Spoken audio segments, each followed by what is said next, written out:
Isang baguhang nurse si Marian na nangangarap para maiahon ang kanyang pamilya sa kahirapan.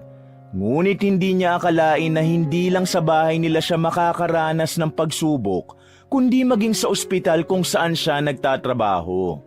Sa hindi malamang dahilan, palaging mainit ang ulo sa kanya ng head nurse nilang si Sonia. Hanggang sa nasubok ang kabutihan ni Marian ng isang matandang pulubi ang dumating sa ospital kasama ang apo nitong may malubhang sakit. Tanging si Marian lamang ang nagpakita ng malasakit sa dalawa. Humantong pa sa punto na kahit ang mismong sahod niya ay pinambayad niya sa bayarin ng matandang pulubi sa ospital. Walang kaalam-alam si Marian na ang pagpapakita niya ng kabutihan sa maglolo ang magiging simula ng malalaking pagbabago sa kanyang buhay. Ngunit mananatili ba ang kabutihan sa puso ni Marian sa kabila ng sunod-sunod na dagok sa kanya ng buhay? Masusuklian ba ang pagsasakripisyo niya para sa kanyang pamilya sa kabila ng hindi magandang pagtrato sa kanya ng sarili niyang ina? Kumusta? Ako si Mr. Hope at hayaan niyong handugan ko kayo ng kwentong magbibigay sa inyo ng aral, inspirasyon at pag-asa.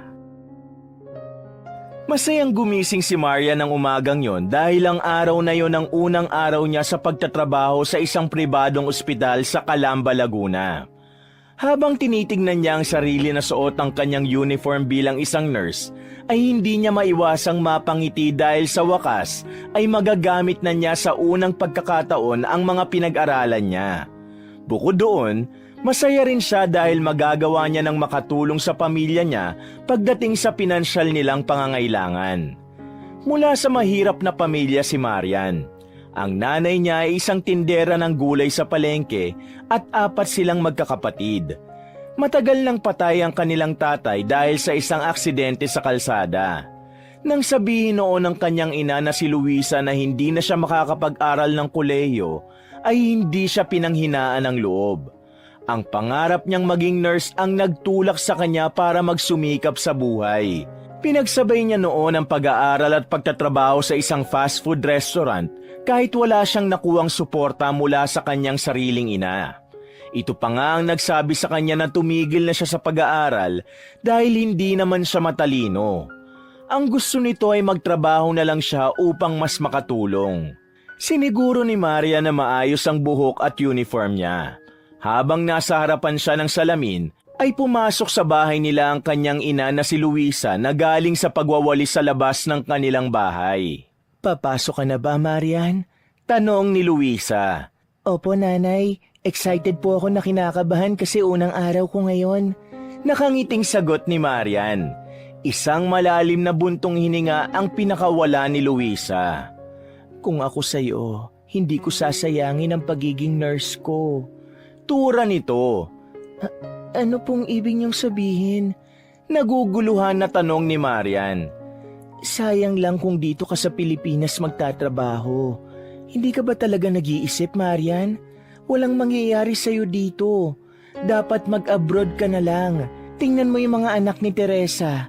Parehong nurse ang mga anak nila tapos sa Singapore at UK sila nagtatrabaho. Maganda na ang buhay nila. Dapat ay ganun ka rin mag-isip." Tugon ni Luisa. Masakit para kay Marian ang mga salitang yon pero hindi niya ipinakita na apektado siya.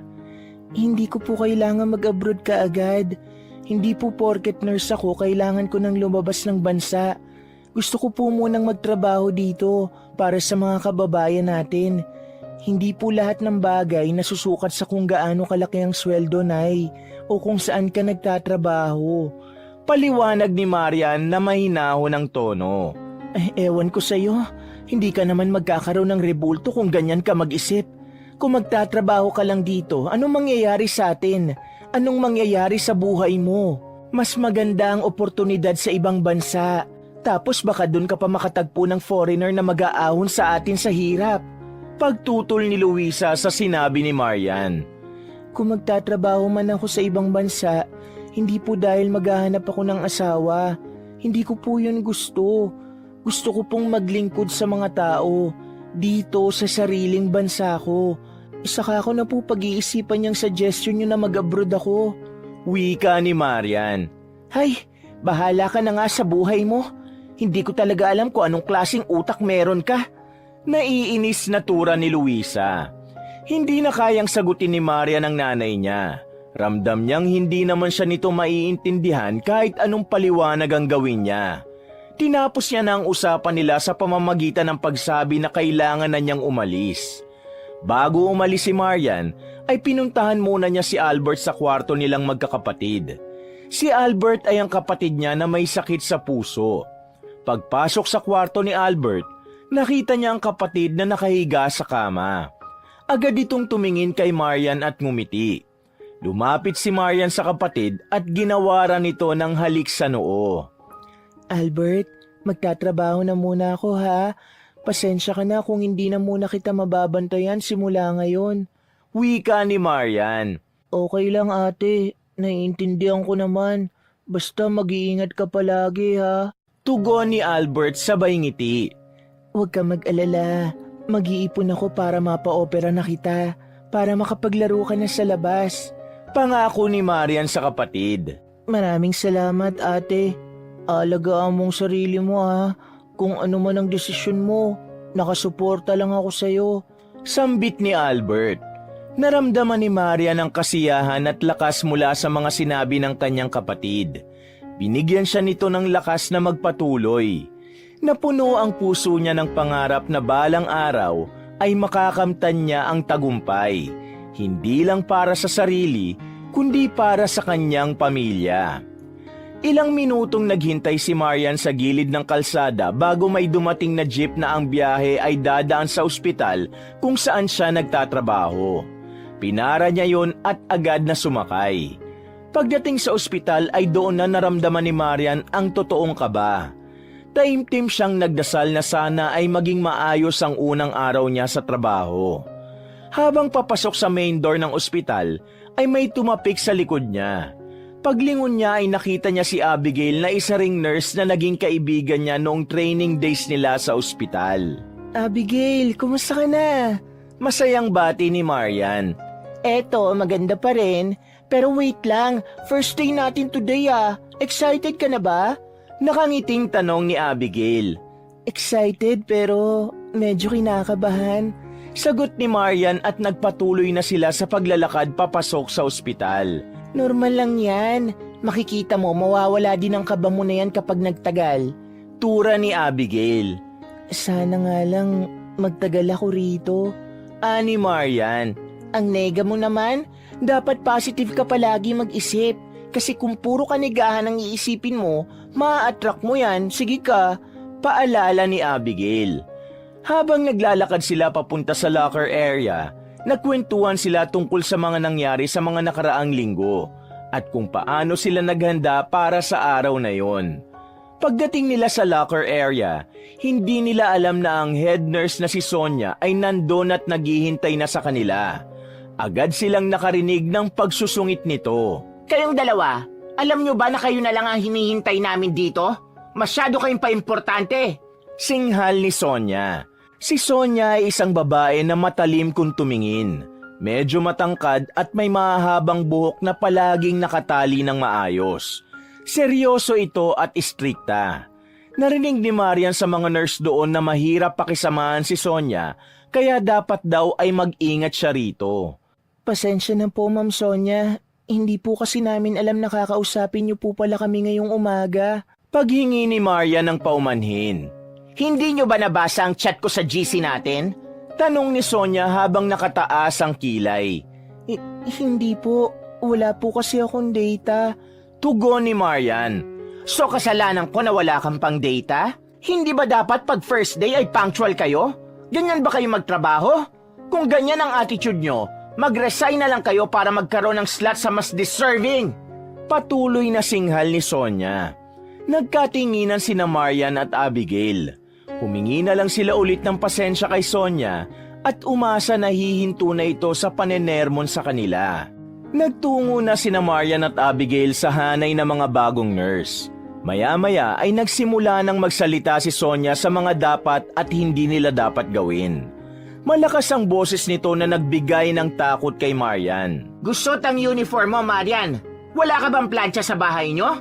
Tanong nito. Meron po. Pero baka po nagusot lang po itong damit sa pagbiyahe ko kanina. Tugon ni Marian. Private hospital ito kaya ayusin mo ang sarili mo, Marian. First day mo pa lang pero pinapainit mo na agad ang ulo ko. Ayoko nang mauulit ito, ha? I'm warning you. Tura ni Sonia na may kasama pang pagduro. Sorry po, hindi na po mauulit. Nakayukong wika ni Marian. Makalipas ang ilang sandali, ay tumalikod na si Sonia at naglakad palayo. May takot na naramdaman si Marian dahil ramdam niya na kahit noong training nila ay mainit na ang dugo ni Sonia sa kanya. Hindi pwedeng wala itong mapupunang mali sa kanya sa araw-araw. Naramdaman ni Marian ang pagtapik ni Abigail sa balikat niya. Okay lang yan, Marian. Tiisin na lang natin ang drago nating head nurse. Sabi ni Abigail sabay hagikik. Hindi na lang nagsalita si Marian at isang matipid na ngiti ang isinagot niya kay Abigail. Sinabi niya sa kanyang sarili na aayusin niya ang trabaho niya para wala nang mapuna si Sonia sa kanya. Napuno ng pagod ang unang araw ni Marian sa pagtatrabaho sa ospital. Ngunit sa kabila ng lahat ng yon, isang bagay lang ang kanyang iniisip at yon ay ang magsilbi sa mga may sakit na pasyente. Sa ward naka-assign si Marian. Bagamat baguhan, sinisiguro niyang nagagawa niya ng maayos ang kanyang trabaho bilang isang ward nurse. Inasikaso niya ang mga gamot na kailangang ipamahagi sa mga pasyente. Habang binabasa niya ang chart ng isang pasyente na may chronic hypertension, nakita niyang may ilan pang gamot na hindi pa naibibigay dito. Maingat niyang inihanda ang mga yon at tinulungan ng pasyente na makainom ng mga gamot na kailangan nito. Kumusta po ang pakiramdam niyo? Tanong ni Marian sa pasyente matapos makainom ng gamot. Parang nahihilo pa rin ako eh. Tugon ng pasyente. Hayaan niyo po't sasabihin ko yan kay Doc Enriquez para ma-check ulit kayo. Sabi ni Marian sabay ngiti. Kahit pagod na ay hindi kinakalimutan ni Marian ang pagngiti sa mga pasyente. Sunod naman niyang inasikaso ang isang batang may lagnat at ubo. Agad niyang kinuha ang thermometer upang i-check ang temperatura ng bata at ibinigay niya ang mga gamot na kailangan nito. Salamat, Nurse Marian. Sabi ng ina ng bata habang ang mata nito ay puno ng pasasalamat. Sa simpleng pasasalamat ng mga pasyente kay Marian ay gumagaan ang loob niya at tila nababawasan ang kanyang pagod. Maya-maya, habang naglalakad si Marian sa pasilyo, ay nakasalubong niya si Sonia. Bahagya siyang yumukod bilang pagbibigay galang dito. Napahinto siya sa paglalakad nang bigla itong magsalita. Marian, nakita ko ang chart mo. Ang gulo. Hindi ba dapat ay inaayos mo yon? Paano kung may makaligtaan kang pasyente na dapat painumin ng gamot? Mataray na tura ni Sonia. Dapat mas maayos ang mga chart na ito. Baka may makaligtaan ka. Sabi ni Sonia, malupit ang tono ng boses. Sorry po, ma'am. Ayusin ko po agad at i-check ko ng maayos. Paghingi na lang ni Marian ng paumanhin. Nagpatuloy si Marian sa kanyang trabaho at hindi na lang niya pinagtuunan ng pansin ang paminsan-minsang pagbulyaw ni Sonia sa kanya. Habang lumilipas ang oras ay tuluyan ang nakaramdam si Marian ng matinding pagod. Ang galaw ng katawan niya ay nagsisimula ng maging mabigat, ngunit hindi pa rin siya humihinto.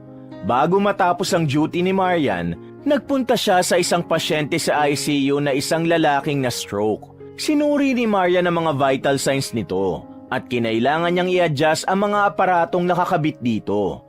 Naramdaman ni Marian ang masakit na likod, ngunit pinilit niyang mag-focus sa ginagawa.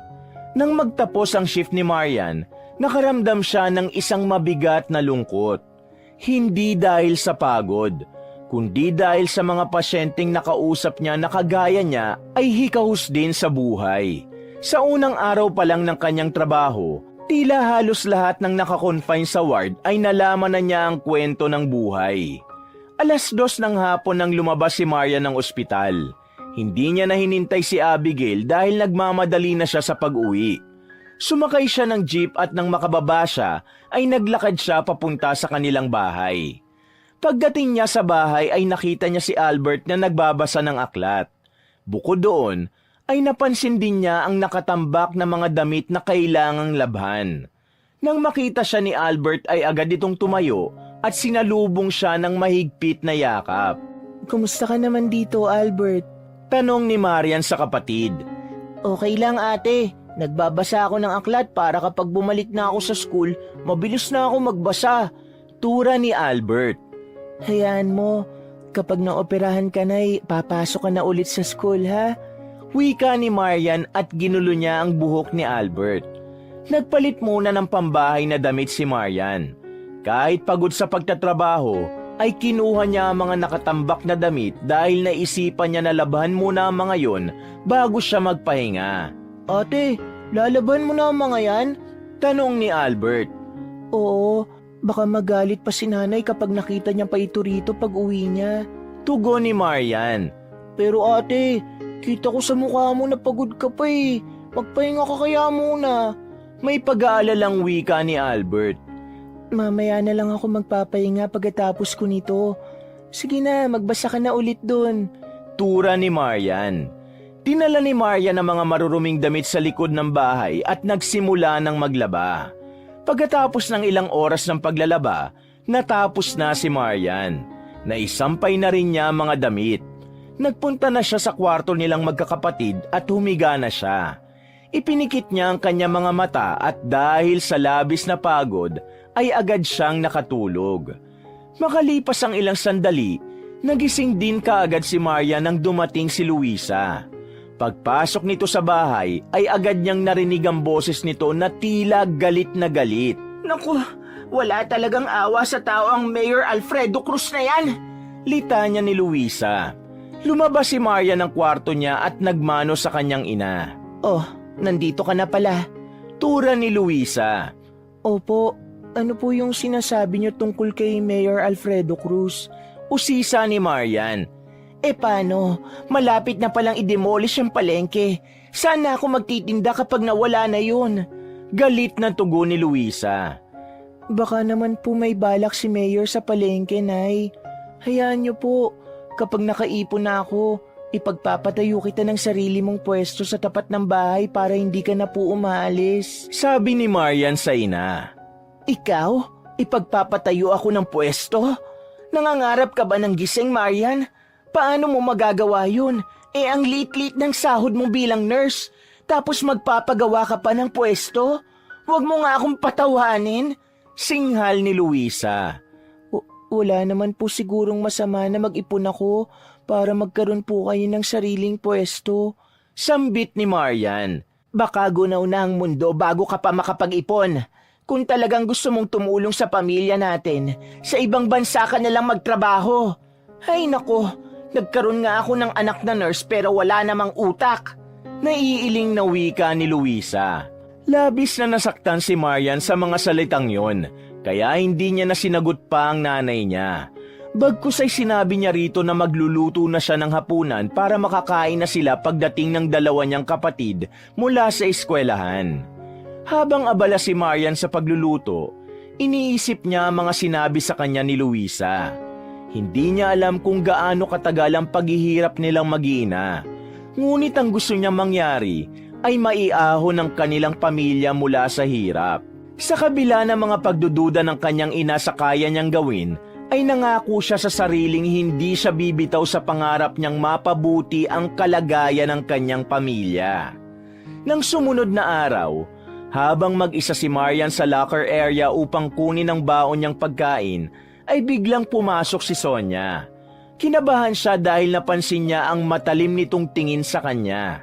Marian, alam mo bang may 2 pasyente na hindi nakainom ng gamot sa tamang oras kahapon sa shift mo? Mataas ang boses na tanong ni Sonia. Ma'am, sa pagkakatanda ko, in-endorse ko na po yan sa kapalit ko na shift. Hindi ko na po kasalanan kung nakalimutan nila. Sagot ni Marian. At talagang nangangatwirang ka pa, ha? Kahit anong dahilan mo, responsibilidad mo pa rin yon. Sigaw ni Sonia. Hindi na nagsalita pa si Marian. Pakiramdam niya kasi, kahit anong paliwanag ang gawin niya ay hindi tatanggapin ni Sonia. Kabago-bago mo pa lang pero puro kapalpakan ka na kaagad. Patuloy na bulyaw ni Sonia kay Marian. Pasensya na po, hindi na po mauulit. Mapagkumbabang tugon ni Marian. Hindi na talaga dapat maulit. Dahil kapag naulit pa, alam mo na ang mangyayari. Maghanap ka na ng ibang ospital na pagtatrabahuhan mo. Yun ay kung meron pang tatanggap sa kagaya mong nurse. Mariing wika ni Sonia. Halos manliit si Maria ng sandaling yon. Naramdaman niya ang pag-init ng gilid ng kanyang mga mata pero pinigilan niya ang maiyak. Nang umalis na si Sonia ay dun lang pinakawala ni Marian ang kanyang mga luha. Nanginginig ang buong katawan niya habang kinukuha ang kanyang baon. Sandali siyang huminto upang pakalmahin ang kanyang sarili. Alam ni Maria na bago pa lang siya sa trabaho at marami pang bagay ang kailangan niyang matutunan. Pero hindi niya maalis sa kanyang isipan ang mga salitang binitiwan ni Sonia. Masakit, pero kailangan niyang magpatuloy. Huminga siya ng malalim at tiningnan ang sarili sa salamin sa likod ng pinto ng kanyang locker. Pinunasan niya ang kanyang mga luha at ngumiti. Inisip na lamang niya na lahat ng nangyayaring yon ay pagsubok lamang na normal na nararanasan ng mga taong kagaya niya. Matapos kumalma ni Marian ay lumabas na siya ng locker area habang dala ang kanyang lunchbox. Kinabahan siya na baka kapag nadagdagan ang pagkakamali niya ay mawalan siya ng trabaho. Naglakad siya patungo sa likod ng ospital kung saan naroon ang isang maliit na parke. May mga puno roon, mga upuan at lamesa. Agad niyang nakita si Abigail na nakaupo sa upuan na gawa sa simento.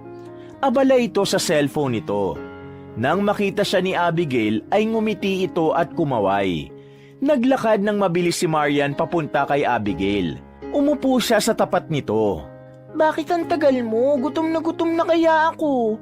Tanong ni Abigail habang inilalabas nito ang baong nitong pagkain. Napagalitan ako ni Ma'am Sonia.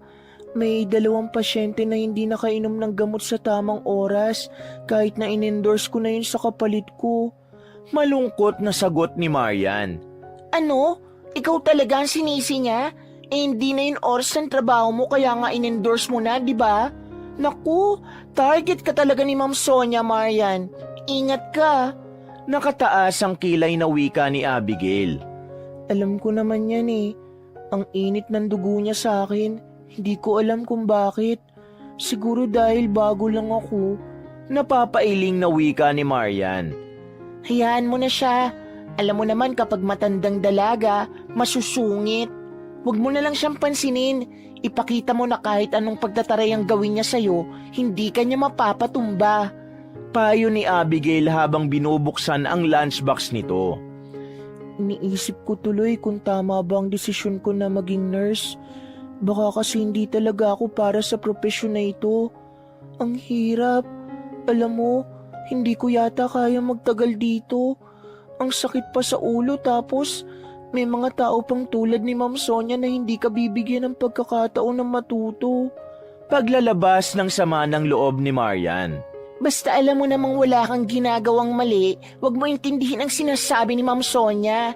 Pasok sa isang tenga, labas sa kabila. Pero alam mo, hindi naman ako magtatagal sa ospital na ito eh. Nag-iipon lang ako ng experience. Tura ni Abigail. Anong ibig mong sabihin? Tanong ni Marian. Bala ko kasi magtrabaho sa Singapore gaya ng ate ko na nurse doon. Mas malaki ang sahod doon. Kaya kung ako sa'yo, sumama ka sa akin doon para magkatrabaho pa rin tayo. Tugon ni Sonia. Kahit malaki ang sahod doon, hindi ko kayang malayo sa pamilya ko. Lalo na sa kapatid kong si Albert na may sakit sa puso. Sa pagkakataon na yon ay hindi napigilan ni Marian ang mapaluha. Gets naman kita, pero minsan kasi kailangan natin mag-sacrifice para sa pamilya. Pero kung choice mo naman na dito magtrabaho, go lang. Paliwanag ni Abigail. Ngumiti si Marian ng kaunti. Sa mga sandaling yon, napansin niyang nakikinig si Abigail at hindi siya hinuhusgahan. Puno ito ng pangunawa. At kahit papaano, naramdaman niyang medyo gumaan ang pakiramdam niya. Matapos ang ilang sandali, nagsimula na silang mag-usap tungkol sa ibang bagay. Natuwa si Marian dahil nagkaroon siya ng kaibigan na gaya ni Abigail na handang makinig at magbigay sa kanya ng payo kapag kailangan niya. Tapos na ang trabaho ni Marian para sa araw na yon pero nasa locker area pa rin siya. Hindi pa siya makaalis dahil hindi pa dumadating ang kapalitan niya. Sa bawat nurse na pumapasok sa locker area, umaasa siyang yun na ang kapalitan niya pero palagi siyang bigo. Maya-maya'y pumasok si Abigail at may pagtataka sa mukha nito nang lumapit ito sa kanya. Oh, Marian, bakit hindi ka pa lumalabas? Kanina pa kita hinihintay. Tanong ni Abigail. Wala pa yung kapalitan ko eh. Sana nga dumating na siya para makauwi na ako. Sagot ni Marian habang ang tinig ay may bahid ng pagkadismaya. Pumasok si Sonia na may seryosong muka at mabilis na naglakad papunta sa kanila. Marian, kailangan mo mag-OT ngayon. Bungad ni Sonia. Nagulat si Marian sa narinig. At isang mabilis na tingin ang itinapon niya kay Abigail bago muling bumaling kay Sonia. Pero ma'am, tapos na ang shift ko at hindi ko po kayang mag-OT. May kapatid po akong may sakit kaya kailangan ko pong umuwi na ngayon. Tura ni Marian. Mas maraming may sakit dito sa ospital, Marian. Hindi ka pwedeng tumanggi kapag pinag-OT ka. Sambit ni Sonia.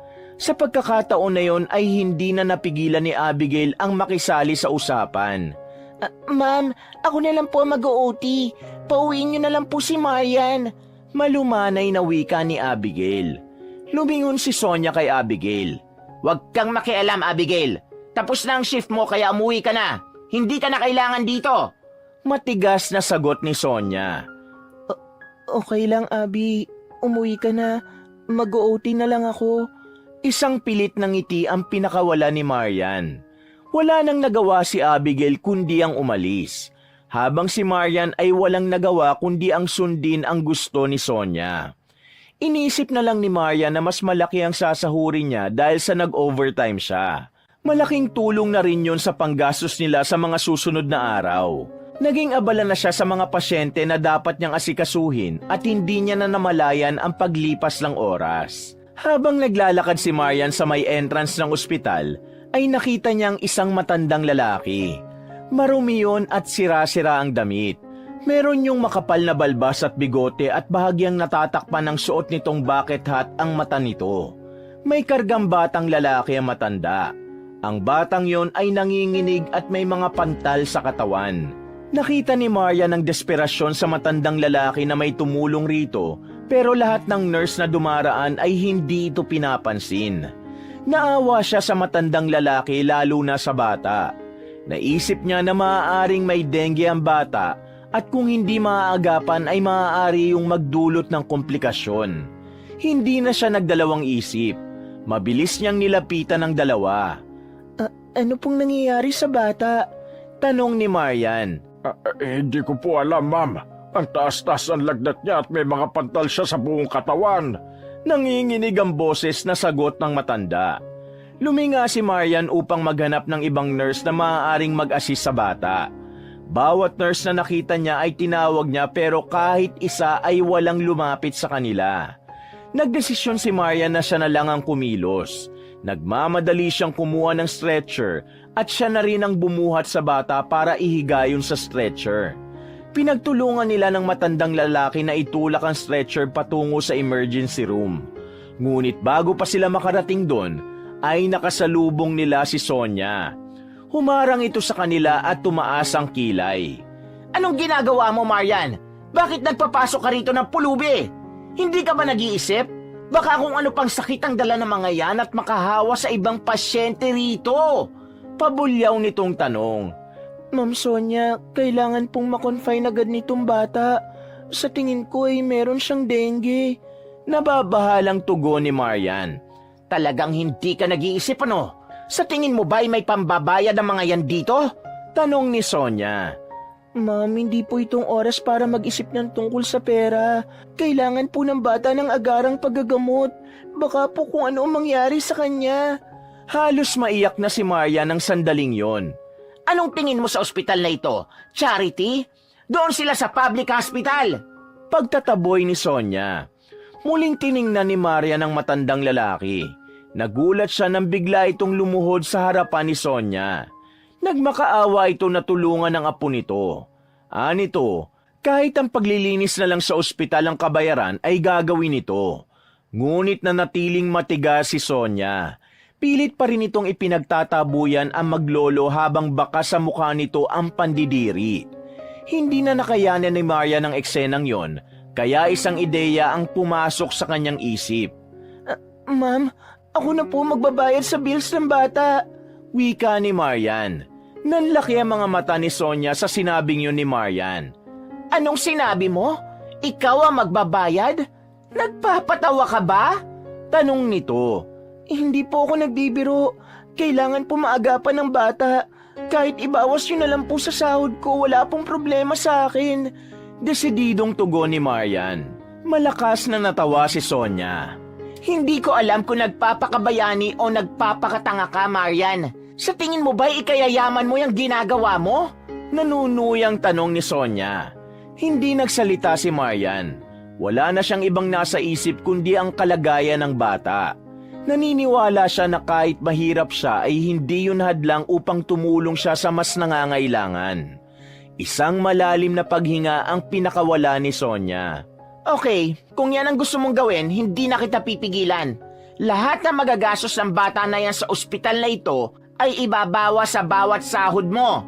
Tura ni Sonia. Maraming salamat po, Ma'am Sonia. Bahagya pang yumukod si Marian. Sige na, gawin mo na ang dapat mong gawin sa batang yan. At palabasin mo matandang lalaking yan. Bumabaho dito sa loob ng ospital. Inirapan sila ni Sonia bago ito naglakad palayo. Nagpatuloy na si Marian papunta sa emergency room. Sa pagkakataong yon, ay nais niyang patunayan sa sarili na hindi lang siya isang simpleng nurse na nagliligtas ng buhay, kundi isang tao na may malasakit at handang magsakripisyo para sa ibang tao, kahit siya mismo ay may sariling problema at pinagdadaanan sa buhay. Nakahinga na ng maluwag si Maria nang may nag-asikaso na sa bata. Nakapagtrabaho na siya ng maayos nang wala nang iniisip. Nang matapos na ang shift niya, ay nakapag-endorse na siya sa kapalitan niya at naglakad na palabas ng ospital. Nang makarating siya sa may hagdan ng emergency exit, nakita niyang nakaupo ang matandang lalaki sa isang sulok. Nang palabasin ito kanina ni Sonia ay hindi na ito nagsalita at lumabas na lang ito. Habang pinagmamasdan ni Maria ng matandang lalaki, ay naisip niya na baka nagugutom ito. Kaya nagpunta siya sa isang convenience store sa tabi ng ospital. Matapos yon ay lumapit siya sa matandang lalaki at inabot ang kanyang binili. Kumain po muna kayo. Alok ni Marian sa matandang lalaki. Umangat ang mukha ng matandang lalaki. Agad nitong tinanggap ang tinapay at tubig. Maraming salamat. Kanina pa nga ako nagugutom. Sandali.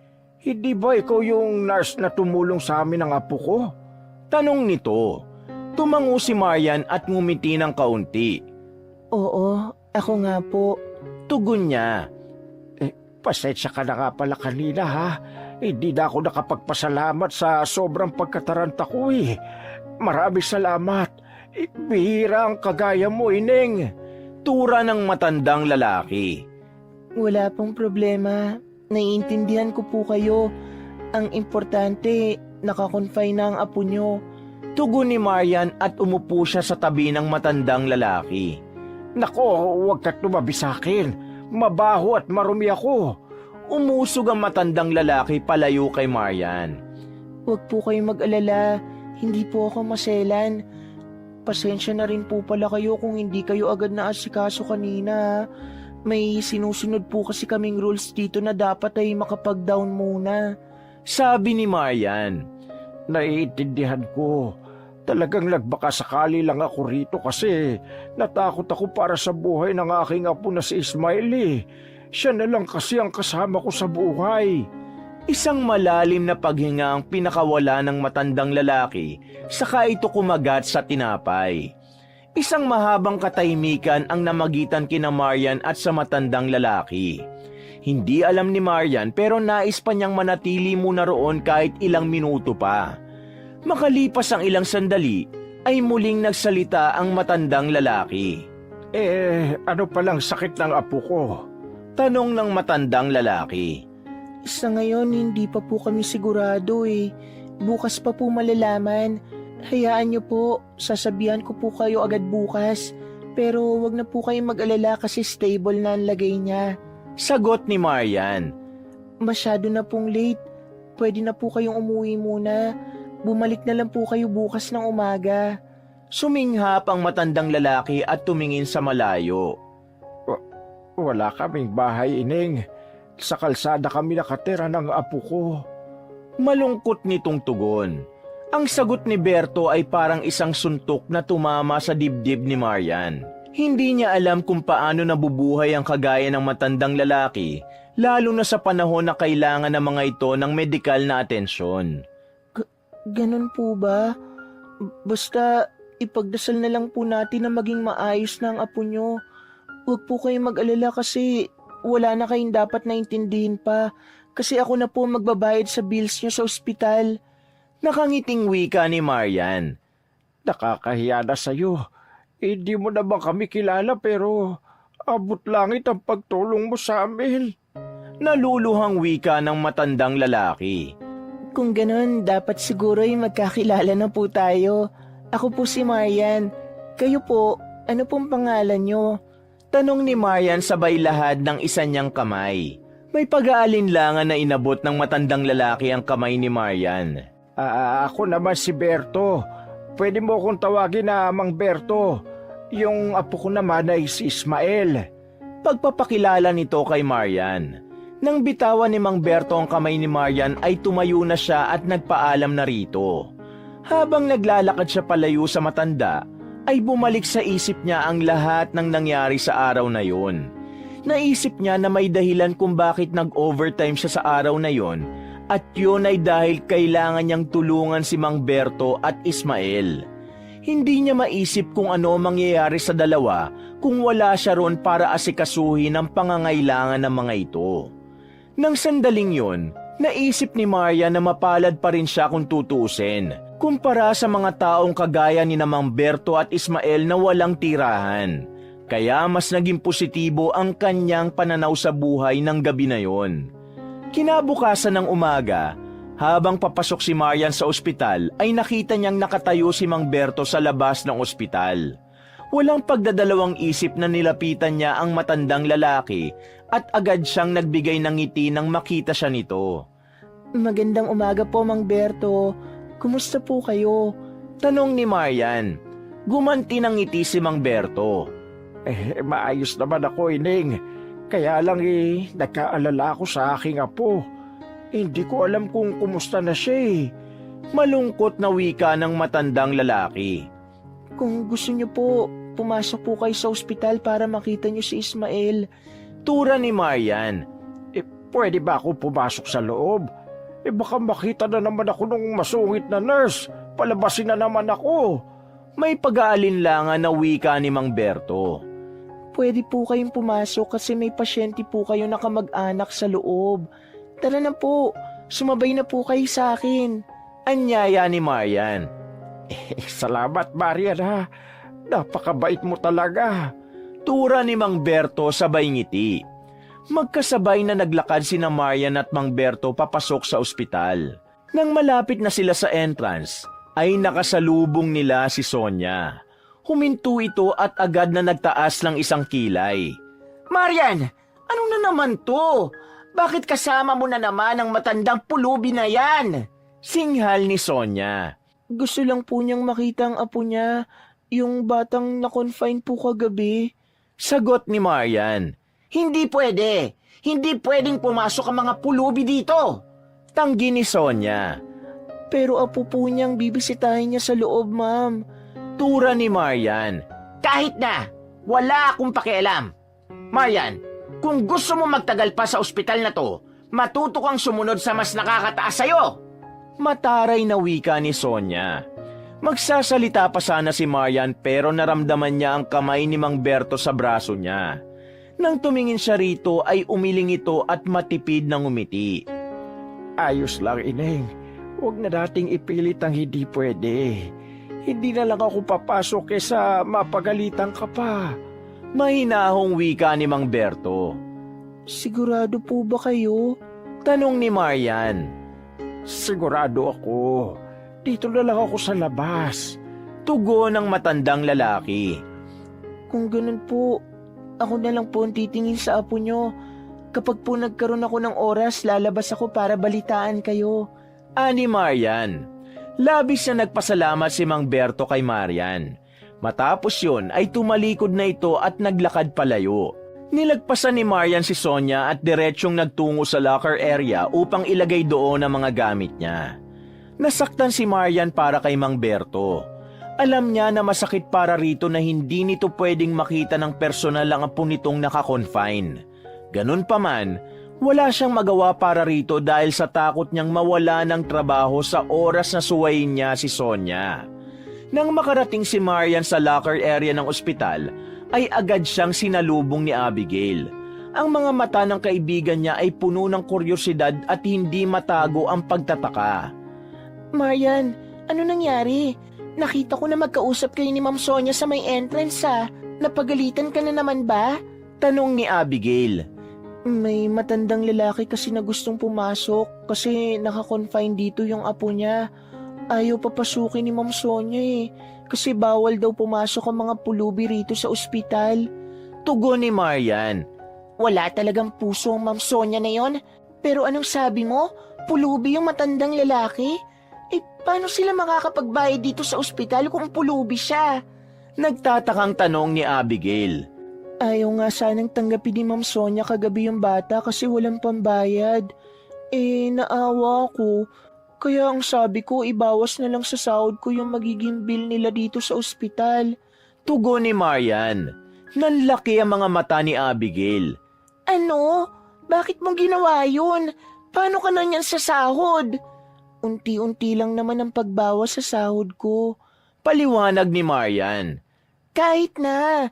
Ang liit na nga lang ng sahod natin tapos mababawasan pa.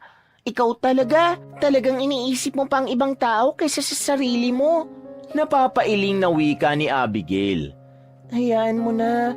Ang importante, na-confine na yung bata. Kawawa naman Nakangiting wika ni Marian. Hay nako, iba ka talaga, Marian.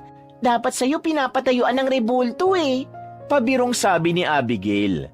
Bahagyang natawa si Marian sa sinabi ng kanyang kaibigan. Pero para sa kanya, ay hindi siya nagsisisi sa kanyang ginawa dahil isang buhay ang kanyang nailigtas at kahit malaki ang mawawala sa sahod niya, alam niyang maibabalik pa ang pera. Ngunit ang buhay ng tao ay isa lang at kapag nawala ay hindi na maibabalik pa. Nagsimula na ang pagtatrabaho ni Marian at nagtungo na siya sa ward para painumin ng mga gamot ang ilang pasyenteng naroon. Napangiti siya nang nakita niya ang apo ni Mang Berto na si Ismael. Lumapit siya sa bata at chinek niya ang nakakabit na dextrose dito. Kumusta ka na, Ismael? Tanong ni Marian habang inaabot kay Ismael ang gamot nito at isang baso ng tubig. Medyo nilalamig po ako, ate. Sagot ni Ismael sa mahinang boses. Basta uminom ka lang palagi ng gamot, ha? Saka kailangan mo magpahinga para gumaling ka na. Tura ni Marian. Oo nga pala, nasa labas ang lolo mo. Ang sabi niya, kumustahin kita para sa kanya. Bakit po hindi po siya pumunta rito sa loob para makita po niya ako? Tanong ni Ismael. Natigilan si Marian dahil hindi niya alam kung paano niya ipaliliwanag sa bata ang totoong nangyari. Kaya mas pinili niya na wag sabihin dito ang totoo. May mga kailangan kasing asikasuhin ng lolo mo. Pero huwag kang mag-alala kasi dadalawin ka rin niya rito kapag tapos na siya sa mga ginagawa niya. Sagot ni Marian. Pero gusto ko po siyang makasama. Sabi ni Ismael. Alam ko, Ismael. Kaya nga magpagaling ka para makasama mo na siya. Tura ni Marian. Matapos yun ay nagpaalam na si Marian kay Ismael. Habang naglalakad palabas ng ward, ramdam ni Marian ang saya sa puso niya. Hindi siya nakaramdam ng pagod ng sandaling yun. Doon niya napatunayan na ang masarap na pakiramdam sa tuwing tumutulong sa nangangailangan ay tunay na hindi matutumbasan ng kahit gaano kalaking salapi. Paglabas ni Marian mula sa ward, natigilan siya nang makita si Sonyang nakatayo sa may tabi ng pinto. Nakahalukip-kip yun at walang ekspresyon ng mukha. Alanganing initian ni Marian ng head nurse at maglalakad na sana siya paalis, pero bigla siya nitong hinawakan ng mariin sa braso. Bakit po, ma'am? Tanong ni Marian. Ang tagal mo sa ward. Hindi mo ba naiintindihan na bawat segundo sa loob ng ospital na ito ay ginto? Nakita kita na nakikipag-usap ng matagal dun sa apo ng pulubi. Hindi mo dapat sinasayang ang oras mo sa mga bagay na wala namang kinalaman sa trabaho mo. Singhal ni Sonia. Kasi po si Ismael, hinahanap po niya ang lolo niya. Pinagaan ko lang po ang pakiramdam ng bata. Paliwanag ni Marian. Hindi kasama sa trabaho mo makipag-usap sa mga pasyenteng kagaya ng batang yon. Kung gusto mo magpasaya ng mga bata, mag-clown ka! Mataray na wika ni Sonia. Napalunok si Marian at hindi niya alam kung paano ipaliliwanag ang sarili. Alam niyang walang masama sa ginawa niya. Ngunit alam niya rin na sa mata ni Sonia ay wala siyang ginagawang tama. Ma'am, kawawa naman po kasi yung bata. Hindi niyo naman po kasi pinapapasok dito ang lolo niya. Patuloy na katwira ni Marian. Ma'am Sonia, hindi ko po sinasadya na magtagal. Pero yung bata kasi... Enough! Talagang habi mo magsagot-sagot sa akin, oh! Sa ginagawa mong yan, siguradong hindi ka magtatagal sa ospital na ito. May halong pagbabanta na wika ni Sonia. Matapos marinig ang mga banta ni Sonia ay naglakad na ito palayo. Habang si Marian ay hindi makaalis sa kanyang kinatatayuan dahil sa takot na baka bigla na lang siyang alisin ni Sonia sa ospital na yon. Ganun pa man, hindi kayang tiisin ni Marian si Ismael at Mang Berto. Araw-araw ay hindi pwedeng lumipas ang isang buong shift ni Marian na hindi niya kinukumusta si Ismael para makita niya kung may pagbabago sa kondisyon ng bata. Habang lumilipas sa mga araw, unti-unti niyang nakita ang pagbalik ng sigla ni Ismael. Ang mga pantal sa katawan ng bata ay unti-unting nawawala at ang kanyang katawan ay hindi na kasing init tulad nung una. Ang maliliit na ngiti ni Ismael ay nagsimula ng magbigay ng liwanag sa bawat araw ni Marian. Hindi rin kinalimutan ni Marian na palaging balitaan si Mang Berto sa nangyayari sa apo nito sa loob ng ospital. Para sa kanya, sapat na ang pasasalamat ng maglolo bilang kabayaran sa ginagawa niya para sa mga ito. Sa tuwing magsasabi si Marian ng magandang balita kay Mang Berto, ay ramdam na ramdam niya ang kaligayahan nito. Makalipas ang isang linggo, ay tuluyan ng bumuti ang kalagayan ni Ismael. Sa araw din na yon ay maaari nang makalabas ng ospital si Ismael. Nang ma-discharge na ito ay si Maria nang siyang naghatid kay Ismael palabas ng ospital. Ramdam niya ang labis na kasiyahan ni Ismael dahil makakasama na ulit nito ang lolo niya. Sa labas ng ospital ay agad nilang nakita si Mang Berto. Agad na sinugod ng matanda ang apo nito ng mahigpit na yakap, habang si Marian ay masayang pinanonood ang dalawa. Ismael, apo ko, salamat sa Diyos at nakalabas ka na. Masayang wika ni Mang Berto. Lumapit si Marian sa dalawa. Bumitaw si Mang Berto sa pagkakayakap kay Ismael at humarap sa kanya. Maluha-luha ito ng mga sandaling yon. Marian, hindi ko alam kung paano ko makakabawi. Hindi ko kaya suklian ang mga kabutihang ginawa mo para kay Ismael at sa akin. Ang Diyos na ang bahala sa iyo. Mangiyak-ngiyak na wika ni Mang Berto. Hindi niyo po kailangan suklian ang mga ginawa ko dahil bukal po sa aking puso ang lahat ng yon, Mang Berto. Basta mag-ingat po kayo ni Ismael ha. Masaya po ako na magaling na ang apo niyo at magkasama na ulit kayo. Nakangiting tura ni Marian. Napakabuti mo, Marian. Sigurado kong ibabalik ng nasa itaas ng mas higit pa mga kabutihang ginagawa mo. Sambit ni Mang Berto. Matapos yon ay nagpaalam na si Marian sa maglolo dahil kailangan niya nang bumalik sa loob para magtrabaho. Napakagaan ang kalooban niya dahil sa wakas ay magaling na si Ismael at wala siyang hiling kundi sana dumating ang araw na ang pagpapaospital ay hindi na magiging problema ng mga kagaya ni Mang Berto. Masaya si Marian sa araw na yon habang naglalakad siya pauwi sa kanilang bahay dahil alam niyang dumating na ang kanyang unang sahod. Yun nga lang, Ang nanay niya ang may hawak ng ATM card niya, kaya ito ang makakapag-withdraw ng mga sasahurin niya. Ngunit walang problema yun sa kanya. Ang paraan na yun ay simula pa lang ng pagbawi niya sa nanay niya sa pag-aalaga at pagpapalaki nito sa kanya.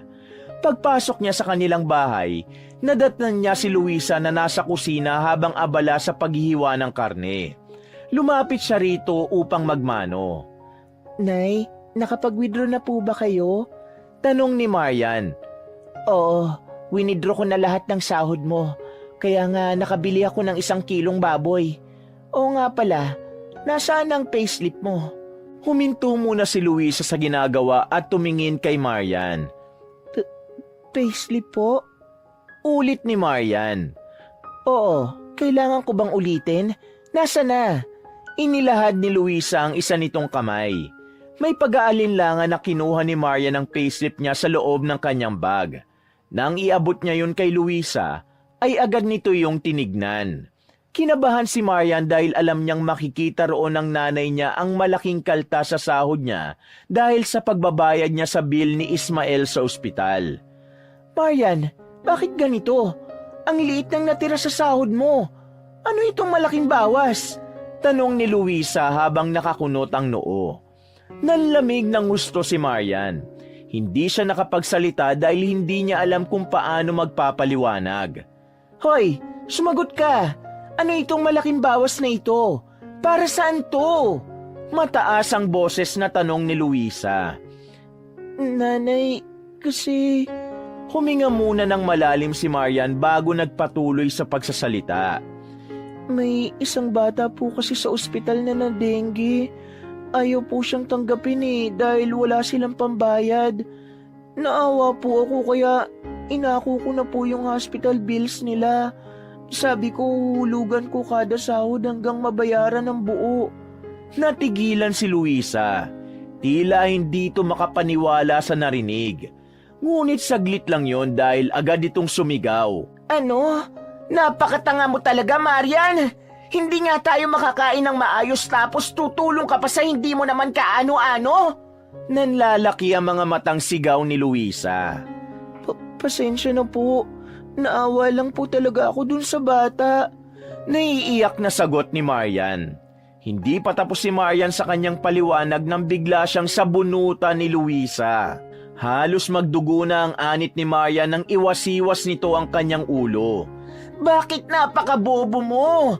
Ano bang iniisip mo, ha? Wala na nga tayong pera, nagpapakabayani ka pa. Ano na lang ang mangyayari sa atin? Gigil na tura ni Luisa. Nang pakawala ni Luisa ang buhok ni Marian ay napaiyak na lang siya. Kung ganyan ka ng ganyan, wala tayong mararating, Marian. Mas lalo tayong maghihirap niyan. Galit pang sigaw ni Luisa. Humahagulgol na napasandal si Marian sa dingding. Ngunit sa kabila ng pananakit ng kanyang ina, hindi niya pa rin magawang magalit dito. Naiintindihan niya na kaya ito nagalit ay dahil iniisip lang nito ang mga gastusin nila sa bahay. Pero kahit katiting na pagsisisi sa kanyang ginawang pagtulong, ay wala siyang naramdaman. Naniniwala si Marian na tama ang kanyang ginawa at yon ang mas importante. Habang patuloy ang pagbubunganga ni Luisa ay marahang pumasok si Marian sa kwarto nila. Umupo siya sa gilid ng kama at doon ipinagpatuloy ang kanyang pag-iyak. Ang mga kamay niya ay nanginginig habang pinupunasan ng mga mata. Habang patuloy ang pagdaloy ng kanyang mga luha, hindi niya naramdaman ang pagpasok ni Albert. Tahimik itong lumapit at tumabi sa kanya. Hinaplos nito ang likod niya kaya napatingin siya rito. Hayaan mo na lang si nanay, ate. Basta ako, proud ako sa ginawa mo kasi napakabait mo. Tura ni Albert. Napatingin si Marian sa kanyang kapatid at niyakap niya ito. Gumanti naman ng yakap si Albert at kahit papaano ay gumaan ang pakiramdam ni Marian. Sige lang, ate. Iyak mo lang yan. Wala namang masama sa pag-iyak Alam ko na lagi mong pinapakita na malakas ka. Pero okay lang din ang mapagod. Puno ng sinseridad na sabi pa ni Albert. Hindi alam ni Marian kung saan nakuha ng nakababata niyang kapatid ang mga salitang yon. Pero ang mga sinabi nito ay tuluyang nagpagaan sa bigat na nasa kanyang dibdib. Salamat, Albert. Maraming salamat. Tura ni Marian sa pagitan ng paghihikbi. Isang umaga, habang naglalakad si Marian papasok sa ospital, ay narinig niya ang pamilyar na tinig mula sa kanyang likuran. Lumingon siya at nakita niya si Mang Berto na nagmamadaling lumapit sa kanya bit-bit ang isang maliit na bilao na may takip na foil. Ngumiti si Marian at huminto upang hintayin ang matanda. Magandang umaga po, Mang Berto. Bati ni Marian sa matandang lalaki. Hinihingal pa si Mang Berto nang iabot ang bilao kay Marian. Para sa ito, Marian. Pansit bihon. Pasasalamat ko sa kabutihan mo sa amin, lalo na kay Ismael. Malaki itong ngumiti. Nanlaki ang mata ni Marian habang tinanggap ang bilao. Naku, Mang Berto, hindi niyo na po sana ako ginastusan pa. Hindi na po kayo dapat nag-abala. Ngumiti ang matanda habang bakas ang pasasalamat sa mga mata. Ining, maliit na bagay lang yan kumpara sa ginawa mo para sa amin ng aking apo. Alam kong hindi matutumbasan ng pansit lang ang ginawa mo. Pero gusto ko lang bumawi kahit papano. Tura ni Mang Berto. Maraming salamat po, Mang Berto. Hayaan niyo po at kakainin ko ito mamaya. Nakangiting wika ni Marian. Sa pagkakataon na yon ay kinumusta ni Marian si Ismael. Ayon kay Mang Berto ay magaling na ang apo nito at nagagawa ng makapaglaro. Labis na nasihan si Marian sa kanyang nalaman. Sige po, Mang Berto. Kailangan ko na pong pumasok sa trabaho. Maraming salamat po ulit sa pansit. Sabi ni Marian. Maraming salamat din, Marian. Mag-iingat ka palagi, ha? Tura ni Mang Berto. Ngumiti si Marian at tumango bago tuluyang naglakad papasok sa ospital habang bitbit ang bilao. Pagpasok ni Marian sa ospital, ay dumiretso siya sa locker area. Agad niyang napansin na tila kakaiba ang mga tingin ng kanyang mga kasamahan na nurse. Bubuksan na sana niya ang kanyang locker nang bigla siyang nilapitan ni Abigail. Napansin niya ang pag-aalala sa mukha nito. Marian, bakit may dala kang pansit? Tanong ni Abigail. Hindi ko ito dinala. Binigay lang ito ni Mang Berto kanina sa labas. Pasasalamat niya raw. Nakangiting tugon ni Marian. Hindi mo ba alam, bawal magdala o kumain ng pansit dito sa ospital? May halong kaba na wika ni Abigail. Napataas ang kilay ni Marian. Bakit naman? Curious niyang tanong. May kasabihan kasi na kapag may pansit sa ospital, magiging toxic ang buong shift natin. Ibig sabihin, puro problema, emergencies at hirap ang haharapin natin ngayong araw. Tugon ni Abigail. Natawa ng bahagya si Marian. Hindi ko alam yung ganyang kasabihan. At saka Abigail, pansit lang naman to. Siguro hindi totoo yun. Nagkakataon lang siguro ang mga ganong pangyayari. Kampanting wika ni Marian. Sa gitna ng kanilang pag-uusap, biglang bumukas ang pinto ng locker area at pumasok si Sonia. Agad na nanlisik ang mga mata nito nang makita ang bilao ng pansit na hawak ni Marian. Malalaki ang mga hakbang na lumapit ito sa kanila ni Abigail. Marian, anong ginagawa ng pansit na yan dito? Bakit ka may pansit? Sigaw ni Sonia. Ma'am Sonia, hindi ko po ito sinadyang dalhin. Iniabot lang po sa akin ni Mang Berto kanina. Nahiya po kung hindi tanggapin eh. Paliwanag ni Marian. Wala akong pakialam kung sino pa nagbigay sa'yo niyan. Bulyaw ni Sonia. Itapon mo yan. Hindi mo ba alam na bawal magdala ng pansit dito? Ma'am, pagkain po ito. Sayang naman po kung itatapon ko lang. Tura ni Marian. Biglang sinugod ni Sonia si Marian at pilit na inagaw ang bilao. Kung ayaw mong itapon, ako ang magtatapon yan. Akin na yan. Anito habang hawak ang bilao. Ma'am, wag po. Nagpumigla si Marian. Sa gitna ng kanilang paghihilahan sa pansit, ay nabitiwan nila ang bilao at tumilapon ng pansit sa sahig. Sumabog yun at kumalat. Nanlaki ang mata ni Sonia sa nangyari at bigla itong nag-apoy sa galit. Kahit kailan ka talaga, wala kang utak! Bulalas ni Sonia sabay hablot sa buhok ni Marian at pilit siya nitong iniyuko sa sahig. Inginudngod ni Sonia ang mukha ni Marian sa pansit na nagkalat sa sahig at wala na siyang nagawa para pigilan ito. Ma'am Sonia, tama na po! Sigaw ni Abigail. Mabilis itong lumapit upang awatin si Sonia, pero tinulak ito ni Sonia ng malakas, dahilan para mapaupo si Abigail sa sahig. Habang umiiyak si Marian ay tumayo si Sonia at matalim ang mga mata nitong dinuro siya. Maghanda ka, Marian. Sisiguruhin kong bilang na ang araw mo sa ospital na ito. Pagbabanta nito bago lumabas ng locker area. Agad na lumapit si Abigail kay Marian at inalalayan siya nito upang tumayo. Marian, ayos ka lang ba? Nag-aalalang tanong nito. Hindi sumagot si Marian. Tuloy-tuloy ang agos ng luha sa kanyang mga mata. Mahigpit siyang niyakap ni Abigail at sinubukan siya nitong pakalmahin. Halos lamunin na ng lupa si Marian sa labis na kahihiyan ng sandaling yun habang tinitingnan niya ang ibang nurse na nakatingin sa kanya. Kumala si Marian sa yakap ni Abigail at mabilis siyang tumakbo palabas ng locker area. Nilagpasan niya ang ibang nurse na nagpipigil ng tawa. Marian, sandali lang! Tawag ni Abigail pero hindi pinakinggan ni Marian ang kanyang kaibigan. Patuloy lang sa pagtakbo si Marian. Marian, hintayin mo ako! Habol ni Abigail ngunit hindi huminto si Marian. Tuloy-tuloy si Marian sa pagtakbo hanggang sa makarating siya sa labas ng fire exit. Doon niya tuluyang pinakawala ng bigat sa kanyang dibdib. Kumawala mula sa kanyang malalakas na hagulgol habang walang patid pa rin ang kanyang luha. Ilang sandali lang ay dumating na si Abigail. Lumapit ito at hinaplos ang likod ni Marian. Marian, tahan na. Pabulong na wika ni Abigail. Patuloy ang pag-iyak ni Marian at halos hindi na siya makapagsalita. Bakit? Bakit ganun na lang siya magalit sa akin? Ano bang kasalanan ko sa kanya? Himutok niya. Hindi ko rin alam, Marian. Pero hindi mo deserve ang ganito. Hindi tama ang ginagawa niya sa'yo. Tura ni Abigail. Huminga ng malalim si Marian. Ngunit hindi tumigil ang kanyang paghikbi. Hirap na nga ako sa bahay, Abigail. Hindi ba pwedeng kahit dito sa trabaho? Kahit dito lang maayos ang lahat. Bakit kahit saan ako pumunta, puro paghihirap ang nararanasan ko? Ano bang malaking kasalanan ang nagawa ko at pinarurusaan ako ng Diyos? Sa pagkakataon na yon ay hindi na napigilan ni Marian ang maghinanakit. Marian, naiintindihan kita.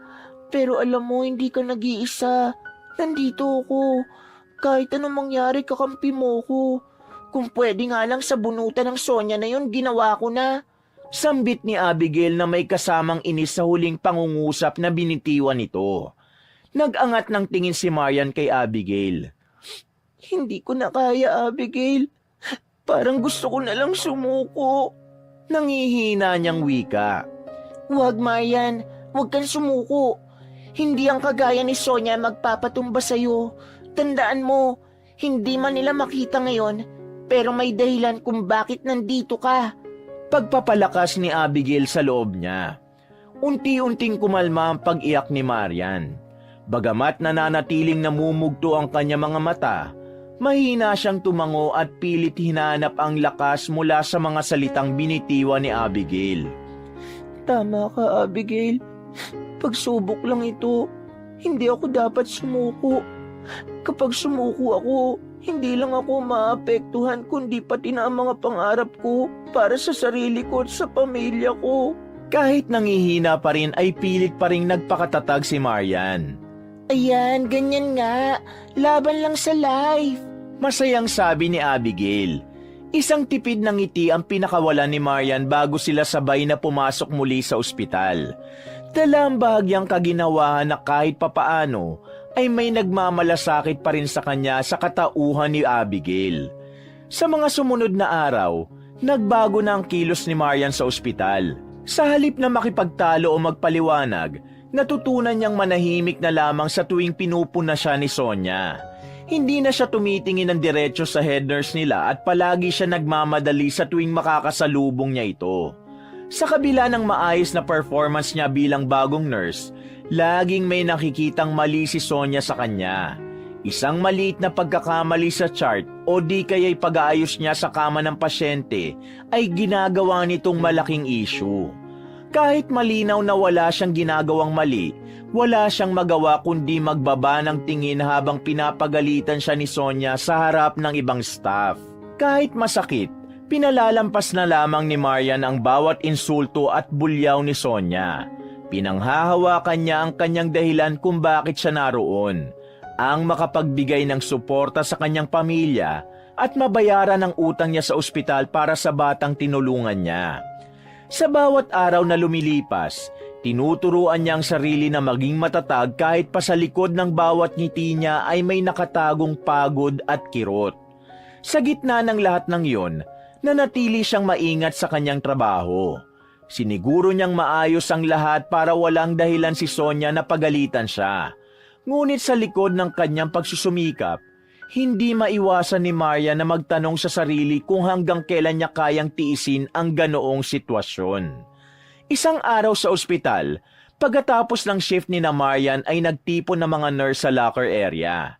Makalipas ang ilang sandali, ay pumasok na roon si Sonia na nakataas ang noo. Tumayo ito sa harapan nilang lahat at sandali nitong tiningnan ng matalim si Marian. Napayuko na lang siya dahil hindi niya kayang salubungin ang tingin ng kanilang head nurse na palagi siyang pinag-iinitan. May kailangan akong sabihin sa inyo. Hindi muna kayo makakauwi kahit tapos na ang shift nyo dahil darating ang ating mayor na si Mayor Alfredo Cruz. Magkakaroon tayo ng pag-uusap sa meeting room. Lahat kayo ay dapat na naroon at ayokong may magdadahilan na naman ng kung ano-ano. Tura ni Sonia sa tono na puno ng otoridad. Tahimik silang nakinig kay Sonia. Walang naglakas ng loob na umapila lalo na't alam nilang lahat kung ano ang kayang gawin ni Sonia sa kukontra sa gusto nito. At gusto ko lang linawin, ayoko ng kapalpakan sa araw na ito.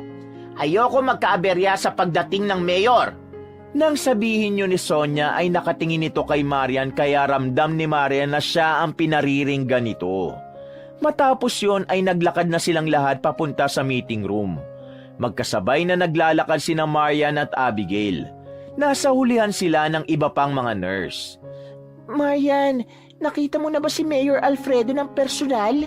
Pabulong na tanong ni Abigail. Hindi pa nga eh. Puro sa pictures lang. Madalas ko siyang makita sa mga poster sa labas, lalo na nung kampanya. Sagot ni Marian. Nang makarating sila sa meeting room, ay umupo na sila sa nakahanay na monoblock chair. Hindi nagtagal ay pumasok na si Mayor Alfredo. Matanda na ito na may makapal na puting buhok at mahahabang pilik mata. Bagamat may katandaan na ito ay maganda pa rin ang tindig nito. Nakasuot ito ng barong Tagalog. Agad namang sinalubong ni Sonia ang mayor. Napakalaki ng ngiti ni Sonia na hindi nila nakikita rito sa mga normal na araw. Mayor Alfredo Cruz, Head Nurse Sonia po, kami po ay nagpapasalamat sa inyong pagbisita. Magiliw na pagpapakilala ni Sonia. Habang naglalakad si Mayor patungo sa unahan, ay sinundan nito ng tingin ni Marian. Napakunot ang noo niya dahil tila pamilyar sa kanya ang Mayor.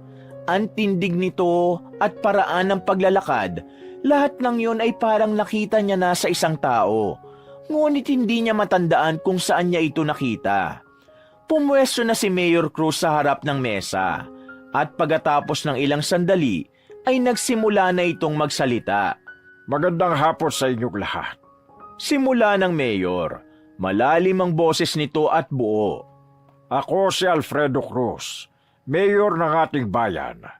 Narito ako upang talakayin ang mga hakbang na maaari nating gawin upang mas mag-improve ang ating ospital. Nais kong matiyak na ang bawat aspeto ng ating serbisyong medikal ay patuloy na nagpapakita ng dedikasyon sa bawat pasyente at sana ay magtulungan tayo upang mapabuti pa ito.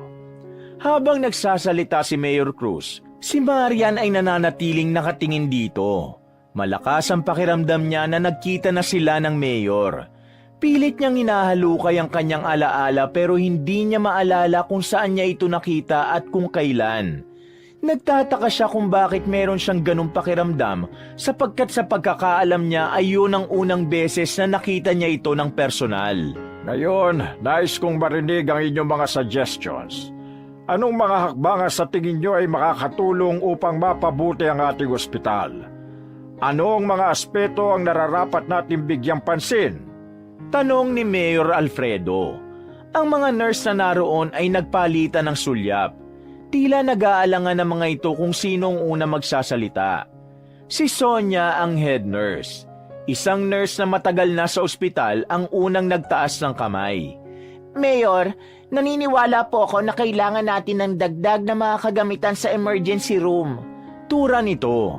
Nagbigay din ng mga ideya ang iba pang mga nurse. Maya-maya ay nagsalita na naman si Sonia. Mayor, may isang bagay na gusto kong isuggest at ito ay ang pagbibigay ng mga incentive sa mga nurse at mga staff.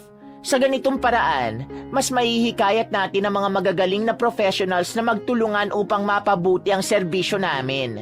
Ngumiti pa si Sonia matapos magsalita na parang pakiramdam nito ay napakaganda ng sinabi niya. Sa pagkakataon na yon, naglakas ng loob si Marian na itaas ang kanyang kamay upang magsalita. Tumango si Mayor Alfredo sa kanya kaya agad siyang tumayo. Kahit hindi siya sanay na magsalita sa maraming tao, pinaglabanan niya ang kanyang takot at pagiging mahiyain. Ngunit bago pa niya ibuka ang bibig niya ay inunahan na siya ni Sonia. Mayor, wag na natin pagsalitain si Nurse Marian. Sa totoo lang, isa siya sa mga pasaway at palpak na nurse dito. Kung aaprubahan niyo ang aking suggestion, sigurado ako na isa siya sa mga hindi makikinabang dahil hindi siya nabibilang sa mahuhusay na nurse namin. Natatawang tura ni Sonia. Hayaan natin siya magsalita, Sonia. Lahat ay may karapatang magbigay ng suggestion. Sige na, Nurse Marian, magsalita ka na. Mahinahong wika ni Mayor Alfredo. Huminga muna ng malalim si Marian bago magsalita. Sa palagay ko po, Mayor, mas mainam na mag-focus tayo sa pagbibigay ng atensyon sa mga mahihirap na hindi kaya magpa-ospital. Marami pong tao ang nagkakasakit ngunit hindi nila kaya magbayad sa ospital. Kaya't kadalasan, nagdadalawang isip silang magpunta rito dahil sa takot na magkautang o mawala ng pera. Mas magandang maglaan tayo ng pondo para sa kanila. Nahihiyang sabi ni Marian. Pasensya na, Mayor, pero yang si Marian ay bago pa lang dito at wala siyang alam sa totoong problema ng ospital. Ang boses ni Sonia ay may halong pangiinsulto na parang sinabi nito na hindi dapat bigyan ng pansin ang sinabi ni Marian. Sa tingin ko ay maganda ang suggestion ni Nurse Marian, Sonia. Ramdam ko ang malasakit niya sa mga mahihirap. Wala namang masama na magbigay ng atensyon sa mga kababayan natin na higit na nangangailangan. Tura ni Mayor Alfredo. Muli itong tumingin kay Marian at nagpatuloy sa pagsasalita. Nurse Marian, nararamdaman ko na parang personal sa iyong suggestion mo. Pwede mo bang ipaliwanag sa amin kung bakit siya lang naisip mo? Opo, Mayor. Nung isang linggo po, may isang matandang pulubi po na dinalang apo nito rito sa ospital. Pero dahil wala silang pambayad, hindi nila kaya magpa-ospital. Hindi po namin sila matanggap sa kabila ng pagnanais ng staff na matulungan sila. Masakit pong isipin na maraming kagaya ng matandang pulubi na yon at apo niya dito sa ating lugar. Tugon ni Marian. Ang bawat salita ni Marian ay tumago sa puso ng mga naroroon. Lahat ay nakinig sa kanya maliban kay Sonia na bakas ang pagkairita sa mukha. Nang palakpakan siya ni Mayor Alfredo, ay sumunod na rin ang lahat ng naroon. Nahihiyang naupo si Marian ngunit masaya siyang nasabi niya sa kanilang mayor ang gusto niyang sabihin kahit alam niyang hindi yun nagustuhan ng kanilang head nurse. Nang matapos ng meeting ay nagpaalam na si Mayor Alfredo. Sa paglabas nito sa meeting room ay nagtayuan na sina Marian para umalis na rin. Ngunit natigilan si Marian nang tawagin siya ni Sonia at anito ay wag muna siyang umalis. Kinabahan siya dahil sigurado siyang may sasabihin na namang hindi maganda ang head nurse nila sa kanya. Ganun pa man, kahit papaano ay nagkaroon siya ng lakas ng loob dahil hindi umalis si Abigail sa tabi niya. Nang makalabas na ang lahat ng nurse, ay marahang lumapit si Sonia kay Marian. Pailalim siya nitong tiningnan. Anong ginawa mo kanina, Marian? Talaga bang ugali mong hindi mag-isip? Naniningkit ang mga mata nitong nagtanong sa kanya. Nagbigay lang po ako ng suggestion gaya ng gusto ni Mayor Alfredo, ma'am. Tugon ni Marian. Nagbigay ka ng suggestion pero hindi mo inisip kung ano magiging epekto nun. Hindi mo ba alam na ipinahamak mong ospital dahil sa walang kwentang suggestion mo? Pasigaw na tura ni Sonia habang nanlalaki ang mga mata. Hindi ko po alam ang sinasabi niyo. Naguguluhang wika ni Marian. Dahil sa sinabi mo, nalaman ng mayor na hindi natin tinatanggap ang mga taong walang pambayad. Nilaglag mo ang ospital na nagpapasahod sa'yo. Tugon ni Sonia. Sinabi ko lang po kung anong realidad, Ma'am Sonia. At sa tingin ko wala akong ginawang mali. Mas mabuti nga po yun para malaman ng mayor ang totoong nangyayari hindi lang sa ospital na ito, kundi pati na sa iba pang ospital. Katwiran ni Marian. Masyado ka kasing pabida at pabibo. Pero, sige, okay. Alam mo naman siguro na lahat ng pagkakamali ay may consequences. Sisiguruhin kong makakarating sa director ang mga sinabi at ginawa mo kanina sa meeting. Isang mataray ng ngiti ang pinakawala ni Sonia bago ito naglakad palabas ng meeting room. Nanatiling nakatayo si Marian habang nanginginig ang buo niyang katawan. Hinaplos ni Abigail ang likod niya. Tama lang ang ginawa mo, Marian. Napahiya lang kasi kaninang Sonia na yon, kaya galit na siya sa'yo. Palibasa yung suggestion niya, siguradong isa siya sa makikinabang. Wala siyang malasakit sa mga totoong nangangailangan. Pagpapakalma ni Abigail kay Marian. Pero sigurado kung may mga mangyayari pagkatapos ng sinabi ko. Baka mawalan ako ng trabaho, Abi. May takot na sabi ni Marian. Huwag ka maniwala kay Sonia. Kahit magsumbong pa siya sa direktor, sigurado ko na ikaw pa rin ang kakampihan nila. Baka nga si Sonia pa ang matanggal kasi power tripping siya palagi, porket mas mataas ang posisyon niya kaysa sa atin. May halong gigil na wika ni Abigail. Pilit na kinalma ni Marian ang sarili. Hindi niya alam kung dapat ba siya magsisi sa sinabi niya kanina dahil napagtanto niya na meron yung magiging kapalit at yun ay ang posibilidad na mawalan siya ng trabaho. Sa mga sumunod na araw, pakiramdam ni Marian ay palaging may nakabuntot na kaba at takot sa kanya dahil sa banta ni Sonia. Bagamat alam niyang tama ang ginawa at sinabi niya kay Mayor Alfredo, ay hindi pa rin niya maiwasang matakot na baka yun ang maging dahilan ng pagkawala niya sa trabaho. Ngunit sa kabila ng lahat ng yun, ay hindi sumuko si Marian. Patuloy siyang nagtrabaho at ipinakita niya sa lahat na karapat-dapat siyang manatili sa ospital na yon bilang isang nurse. Isang araw, abala si Marian sa pagtulong sa mga pasyente sa emergency room. Nang biglang may dumating na isang pasyente na isang matandang lalaki na tila may mataas na lagnat at nahihirapang huminga. Agad siyang dinala ng mga attendant sa stretcher. Ang pasyente ay mukhang may severe infection at dehydration, kaya't agad na itong nilagyan ng swero. Ngunit habang ang ibang nurse ay abala sa paghahanda ng mga gamot, may naganap na hindi inaasahan. Ang isang nurse na hindi pa sanay sa pagbibigay ng mga gamot ay nagkamali ng pagbigay ng gamot na hindi akma para sa kondisyon ng pasyente. Dahil sa maling gamot, ang kondisyon ng pasyente ay mabilis na lumala. Ang pasyente ay nagsimulang mag-seizure. Ang mga nurse at doktor ay nagtakbuhan para tugunan ang mabilis na pagbabago sa kalagayan ng pasyente. Ngunit sa gitna ng lahat ng yon, ang mata ni Marian ay mabilis na tumutok sa tumataas na vital signs ng pasyente. Kaagad niyang napansin ang epekto ng maling gamot at ang posibleng panganib na dulot nito. Agad na tumakbo si Marian sa stockroom kung saan nakalagay ang mga gamot at isang gamot ang kinuha niya. Bumalik siya sa matandang lalaki kung saan nagkakagulo na mga nurse na naroon. Kumuha siya ng isang syringe at inilagay doon ang gamot na alam niyang magsisilbing antidote na tutulong upang mapigilan ang reaksyon mula sa maling gamot na naiturok sa matandang lalaki. Ngunit nang ituturok na niya yon, ay biglang dumating si Sonia at pinigilan ang gagawin ni Marian. Marian, anong ginagawa mo? Itigil mo yan! Hindi mo alam ang ginagawa mo! Sigaw ni Sonia. Ngunit hindi nagpapigil si Marian at tinuloy niya ang pagturok ng gamot sa pasyente. Matapos ang ilang minutong tensyon, unti-unting bumalik sa normal ang vital signs ng pasyente. Ang mga doktor at nurse ay nagpasalamat sa ginawa ni Marian. Nagulat ang lahat nang biglang lumapit si Mayor Alfredo kay Marian na naroon pala sa ospital ng sandaling yun. Mahusay ang ginawa mo, Nurse Marian. Nakita ko ang bilis mo mag-isip at hindi ka nagpadala sa sitwasyon kanina. Sana ay dumami pa mga nurse na kagaya mo. Puri ni Mayor Alfredo kay Marian. Maraming salamat po, Mayor. Ginawa ko lang naman po ang trabaho ko. Nahihiyang wika ni Marian. Ngunit sa kabila ng kasiyahan ng lahat ng naroon, ay may isang tao ang hindi masaya sa ginawa ni Marian.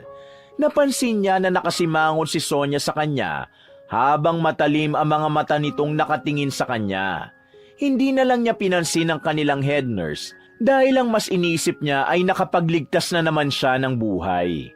Matapos ang pangyayaring yon, ay agad na bumalik si Marian sa pagtatrabaho.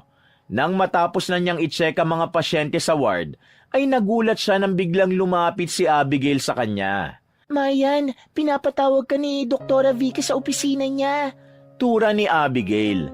Si Doktora Vicky ay ang director kung saan nagtatrabaho si Marian.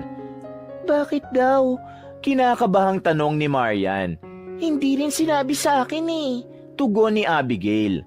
Diyos ko, hindi kaya sinumbong na ako ni Ma'am Sonia tungkol dun sa sinabi ko nung meeting natin kasama si Mayor Alfredo? Nangangatal na tanong ni Marian. Ano ka ba? Huwag ka mag-isip ng nega. Basta pumunta ka na lang dun ngayon para malaman mong sagot sa tanong mo. Sambit ni Abigail. Nagsimula nang maglakad si Marian patungo sa elevator.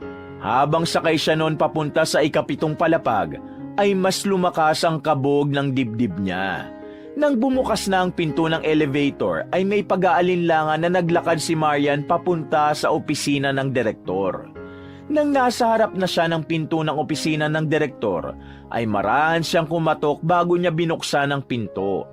Ang unang napansin ni Marian sa pagpasok niya ay hindi lamang si Doktora Vicky ang naroon, kundi maging si Mayor Alfredo Cruz. Magandang hapon po. Magalang ngunit kinakabahan na bati ni Marian. Maupo ka, Marian. Anyaya ni Doktora Vicky. Agad na tumalima si Marian. Umupo siya sa nag-iisang bakanting upuan na nasa harapan ng table ni Doktora Vicky. Sa kabilang upuan ay naroon si Mayor Alfredo. Marian, maganda ang iyong ginawa kanina. Salamat sa malasakit na ipinakita mo sa pasyente. Nagparating na rin ng pasasalamat ang pamilya ng pasyente. Tura ni Doktora Vicky. Natulala si Marian. Pakiramdam niya ay nabunutan siya ng tinik sa lalamunan dahil ang akala niya ay aalisin na siya sa ospital na yon dahil nagsumbong si Sonia. Tama si Director Vicky. Ang ginawa mo kanina ay matatawag na isang kabayanihan, Marian. Kaya tanggapin mo ito. Sambit ni Mayor Alfred at inabot nito ang isang sobre kay Marian. Ano po yan, Mayor? May pagtatakang tanong ni Marian. Ngumiti si Mayor Alfredo. Kaunting halaga ng pera bilang pabuya sa ginawa mo kanina. Tugon ng Mayor. Mabilis na umiling si Marian. Pero Mayor, hindi ko po kailangan ng pabuya. Bahagi po yun ng aking trabaho. Wala po kong ine-expect na kahit anong kapalit. Tangging sagot ni Marian. Ang tinig ay puno ng taimtim na pagpapakumbaba. Tanggapin mo na ito, Nurse Marian. Sa lahat ng doktor at nurse na naroon ay ikaw lang ang naging kalmado kahit malala na ang sitwasyon. Kung hindi ka kumilos agad ay baka kung ano na nangyari dun sa pasyente. Sige na, magtatampo kami ni Doktora Vicky kapag tinanggihan mo ito. Matamis na ngumiti si Mayor Alfredo matapos magsalita. Sa sinabi ng Mayor ay hindi na nagawang tumanggi ni Marian. Kinuha niya na ang sobre. Maraming salamat po, Mayor at Doktora Vicky. Maluha-luha niyang sambit. Maliit na bagay lang yan kumpara sa ginawa mo. Alam kong hindi matutumbasan ng kahit anong halaga ng pera ang kabayanihan mo. Pero gusto lang naming bumawi sa'yo kahit papano. Tura ni Mayor Alfredo. Natigilan si Marian sa sinabing yun ng mayor. Bahagyang napakunot ang kanyang noo dahil bigla niyang naalala si Mang Berto. May problema ba, Marian? Untag ni Mayor Alfredo. Wala po. Pero yung sinabi niyo po kanina, Mayor, may nagsabi na rin po niyan sa akin eh. Yung isang matandang pulubi na tinulungan ko noon, hindi po eksaktong kagaya ng sinabi niyo pero ganun din po ang ibig sabihin. Sagot ni Marian. Sa pagkakataong yun ay muling nagsalita si Doktora Vicky. Oo nga pala, Marian. May sinabi sa akin si Sonia tungkol sa nangyari sa meeting niyo noon kasama si Mayor Alfredo. Tura ng direktor. Nanlamig si Marian sa kanyang narinig. Bumalot ang takot sa kanya. Doktora Vicky, nakikiusap po ako. Huwag niyo po sana akong tanggalin sa trabaho.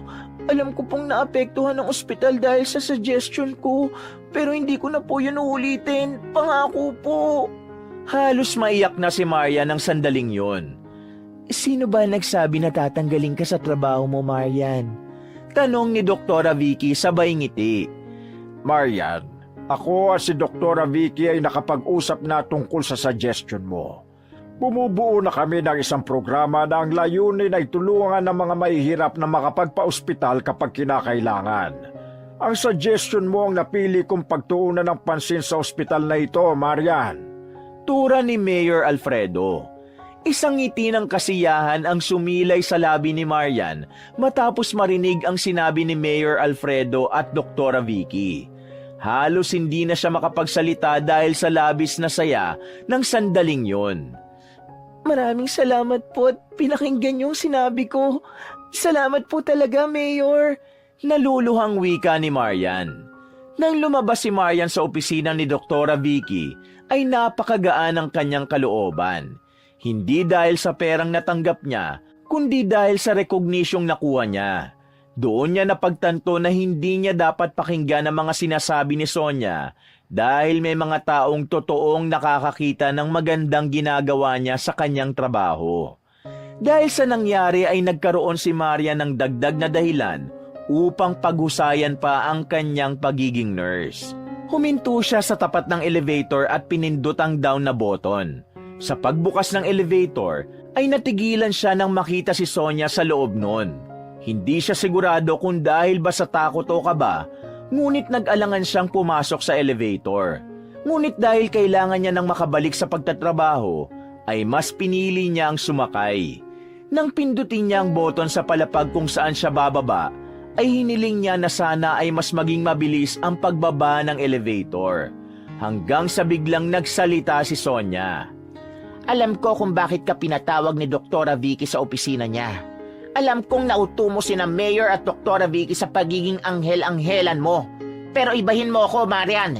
Hindi mo ko madadala sa pagpapanggap mo. May hinahon ngunit mariin na wika ni Sonia. Pinili ni Marian na wag sagutin si Sonia sa pagkakataong yon. Ginawa niya ang payo ni Abigail na ipasok sa isang tenga at ilabas sa kabila ang lahat ng sasabihin nito. Pero kahit hindi na siya nagsalita, ay nagpatuloy pa rin si Sonia. Gagawin kong lahat para matanggal ka rito, Marian.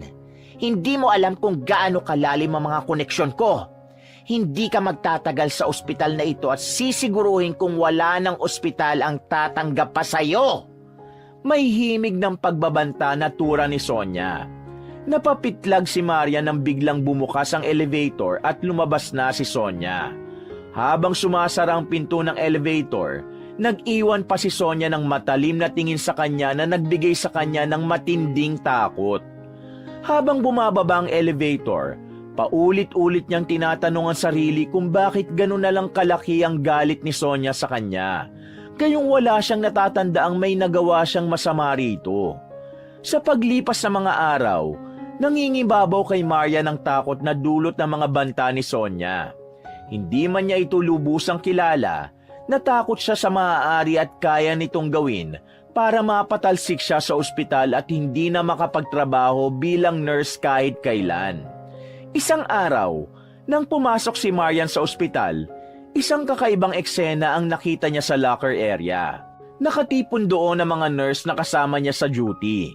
Naroon din si Doktora Vicky at isang lalaking nurse na hindi niya kilala. Kumpleto na ba kayo? Tanong ni Doktora Vicky. Sabay-sabay na sumagot ang mga nurse ng oo. Nandito ko dahil meron akong ipapakilalang bagong kasamahan sa inyo. Ito si Nurse David. Siya ang magiging bagong head nurse nyo simula ngayon. Tura ni Doktora Vicky. Nagulat si Marian, pati na rin ang iba pang mga nurse. Alam ni Marian na lahat sila ay nagtataka kung bakit bigla na lang pinalitan si Sonia. Maya-maya ay nagtaas ng kamay si Abigail. Yes, Abigail. Sambit ni Doktora Vicky. I have a question lang po. Bakit hindi na po si Ma'am Sonia ang head nurse namin? Tanong ni Abigail. Ang dahilan kung bakit hindi na si Sonia magiging head nurse nyo ay isang confidential na usapin. Hindi ko kayang ipaliwanag sa ngayon, ngunit nais ko lang kayong bigyan ng katiyakan na ito ay para sa ikabubuti ng ospital. Sagot ni Doktora Vicky at hindi na ito nagbigay ng karagdagang detalye. Matapos marinig ang sagot ni Doktora Vicky, nagkatinginan ng mga nurse pati na rin si Marian at Abigail. Isang malaking palaisipan sa kanilang lahat kung bakit tinanggal na si Sonia sa ospital na yon. Pagsapit ng lunch break, nagtungo na si Marian sa part na nasa likod ng ospital. Habang hinihintay niya roon si Abigail, ay inisip niya kung bakit nawala na si Sonia sa ospital. Makalipas ang ilang minuto, nakita na ni Marian si Abigail na palapit sa kanya. Nagmamadali itong para bang meron nitong mahalagang sasabihin. Agad na umupo si Abigail at ipinatong ang lunchbox nito sa lamesa. Marian, alam ko na kung bakit pinalitan si Sonia. Agad na sabi ni Abigail habang nanlalaki ang mga mata. Talaga? Bakit daw? Curious na tanong ni Marian. Pinatalsik siya dito sa ospital kasi nahuli siyang nagnanakaw ng mga gamot. Tapos binibenta pa raw ni Sonia yung mga ninanakaw niya. Diba? Akala mo kung sinong tagapagmana ng ospital kung umasta. Tapos magnanakaw naman pala. Tugon ni Abigail. Sigurado ka ba? Baka naman chismis lang yan. Hindi makapaniwalang wika ni Abigail. Hindi ito chismis, Marian. Totoo talaga to. Matagal na rin palang issue sa ospital yung laging kulang ang mga gamot. Pero ngayon lang nila nalaman kung sino ang salarin. Tura ni Abigail habang binubuksan ang lunchbox nito. Natahimik si Marian. Prinoseso muna ng utak niya ang sinabi ni Abigail. Labis siyang nagulat sa dahilan ng pagkawala ni Sonia sa ospital. Kahit hindi maganda ang pakikitungo nito sa kanya, hindi niya naisip na may kakayahan itong gawin ng ganoong bagay. Oh, bakit natahimik ka dyan? Hindi ba dapat happy ka kasi wala na ang kontrabida sa buhay mo dito sa ospital? Sambit ni Abigail. Ewan ko pero hindi ko magawang maging masaya sa nangyari sa kanya, Abigail. Kahit na palagi siyang galit sa akin, ayoko pa rin namang may mangyaring masama sa kanya. May lungkot na wika ni Marian. Kasalanan naman niya yun eh. Siya ang gumawa nun sa sarili niya. Malas lang niya na nahuli siya. Sabi ni Abigail habang may lamang pagkain ang bibig nito. Sa pagkakataon na yun, inisip na lang ni Marian na mas mabuti na wala na si Sonia sa ospital. Dahil kasi ron, hindi niya na kailangan pang matakot sa banta nito sa kanya. Magiging kampante na siya at makakapagtrabaho na siya ng maayos. Isang hapon, habang naglalakad pa uwi si Marian mula sa ospital, ay may kakaiba siyang naramdaman sa kanyang sapatos. Huminto siya at nang tingnan niya ang kaliwa niyang sapatos, ay napabuntong hininga siya nang malamang nakanganga ang swelas noon. Naisip niya na sa susunod niyang sahod ay saka na lang siya bibili ng bagong sapatos. Nagpatuloy siya sa paglalakad hanggang sa nakarating na siya sa kanilang bahay. Nakita niya ang nanay niya na abala sa pagtitiklop ng mga damit. Papasok na sana si Marian sa kwarto nang biglang magsalita si Luisa kaya napahinto siya. Pina-check up ko pala kanina si Albert. Ang sabi ng doktor, kailangan na siyang maoperahan sa puso. Kailangan mong gumawa ng paraan para maoperahan na ang kapatid mo. At alam kong nangako ka kay Albert na kapag nagkaroon ka na ng trabaho, papaoperahan mo na siya. Walang emosyon na wika ni Luisa. Sige po, Nay. Gagawan ko po ng paraan para maoperahan agad si Albert. Tugon ni Marian kahit ang totoo ay hindi niya alam kung saan siya kukuha ng pera para ron. At isa pa, ide-demolish na ang palengke sa susunod na linggo. Mawawala na ako ng pagkakakitaan. Ikaw na ang bahala sa lahat ng gastusin dito sa bahay. Buwisit talaga yung Mayor Alfredo na yan. Kahit anong pakiusap namin, ayaw kaming pakinggan. Himutok ni Luisa. Wala pong problema. Ako na pong bahala sa lahat. Sagot ni Marian subalit may kalungkutan sa kanyang mata. Tuluyan nang pumasok si Marian sa kwarto at nangihina siyang umupo sa gilid ng kama. Nagdesisyon siyang ipagpaliban muna ang pagbili ng bagong sapatos dahil may mas importanteng bagay na dapat niyang paglaanan ng pera gaya ng pagpapa-opera kay Albert. Isang umaga, habang nasa ward ng ospital si Marian, ay nakita niya si Mayor Alfredo na dumaan sa may labas ng ward. Agad niyang naalala ang tungkol sa pagdedemolish ng palengke kaya hinabol niya ito. Mayor Alfredo! Nagmamadaling tawag ni Marian. Huminto si Mayor Alfredo at nagmamadaling lumapit dito si Marian. Marian, may kailangan ka ba? Tanong ng Mayor. May itatanong lang po sana ako. Totoo po ba na ide-demolish na ang palengke sa susunod na linggo? Tanong ni Marian. Oo, totoo. Bakit mo na itanong? Tugon ni Mayor Alfredo. Pasensya na po, pero kakapalang ko na po ang mukha ko. Isa po kasi ang nanay ko sa mga tindera doon. Maapektuhan po kami ng pagkawala ng palengke. Sana po, wag na po yung ipa-demolish. Pakiusap ni Marian. Ngumiti si Mayor Alfredo bago ito sumagot. Sino ba may sabi na mawawala ang palengke? Oo, mawawala ng panandalian pero babalik din agad. Masyado ng luma at delikadong palengke para sa mga tao. Kaya papalitan ito ng mas modern at mas matibay na istruktura. Pero huwag ka mag-alala, kapag natapos na ang proyekto, babalik pa rin ang mga tindera ron. Ang priority lang talaga namin ay ang kaligtasan ng lahat. Mahabang paliwanag ni Mayor Alfredo. Ganun po ba? Akala ko po kasi mawawala na talaga ng tuluyan ng palengke at hindi na po makakabalik ang mga tindera. Hayaan niyo po at sasabihin ko po kay nanay para hindi na po siya mag-alala. Maraming salamat po, Mayor. Nakangiting wika ni Marian. Nagpaalam na si Mayor Alfredo kay Marian. Kahit paano'y nakahinga na ng maluwag si Marian nang malaman niya na hindi naman pala tuluyang mawawala ang palengke, kaya makakabalik pa rin sa pagtitinda ng gulay ang kanyang nanay. Nang sumunod na buwan ay naging panggabi na ang pasok ni Marian sa ospital. Kahit hindi pa siya sanay na pumasok ng ganong oras, ay pinilit pa rin niyang mag-adjust. Pagsapit ng kanyang break time ay bumili siya ng pagkain sa kantin at nagtungo sa park upang doon kumain.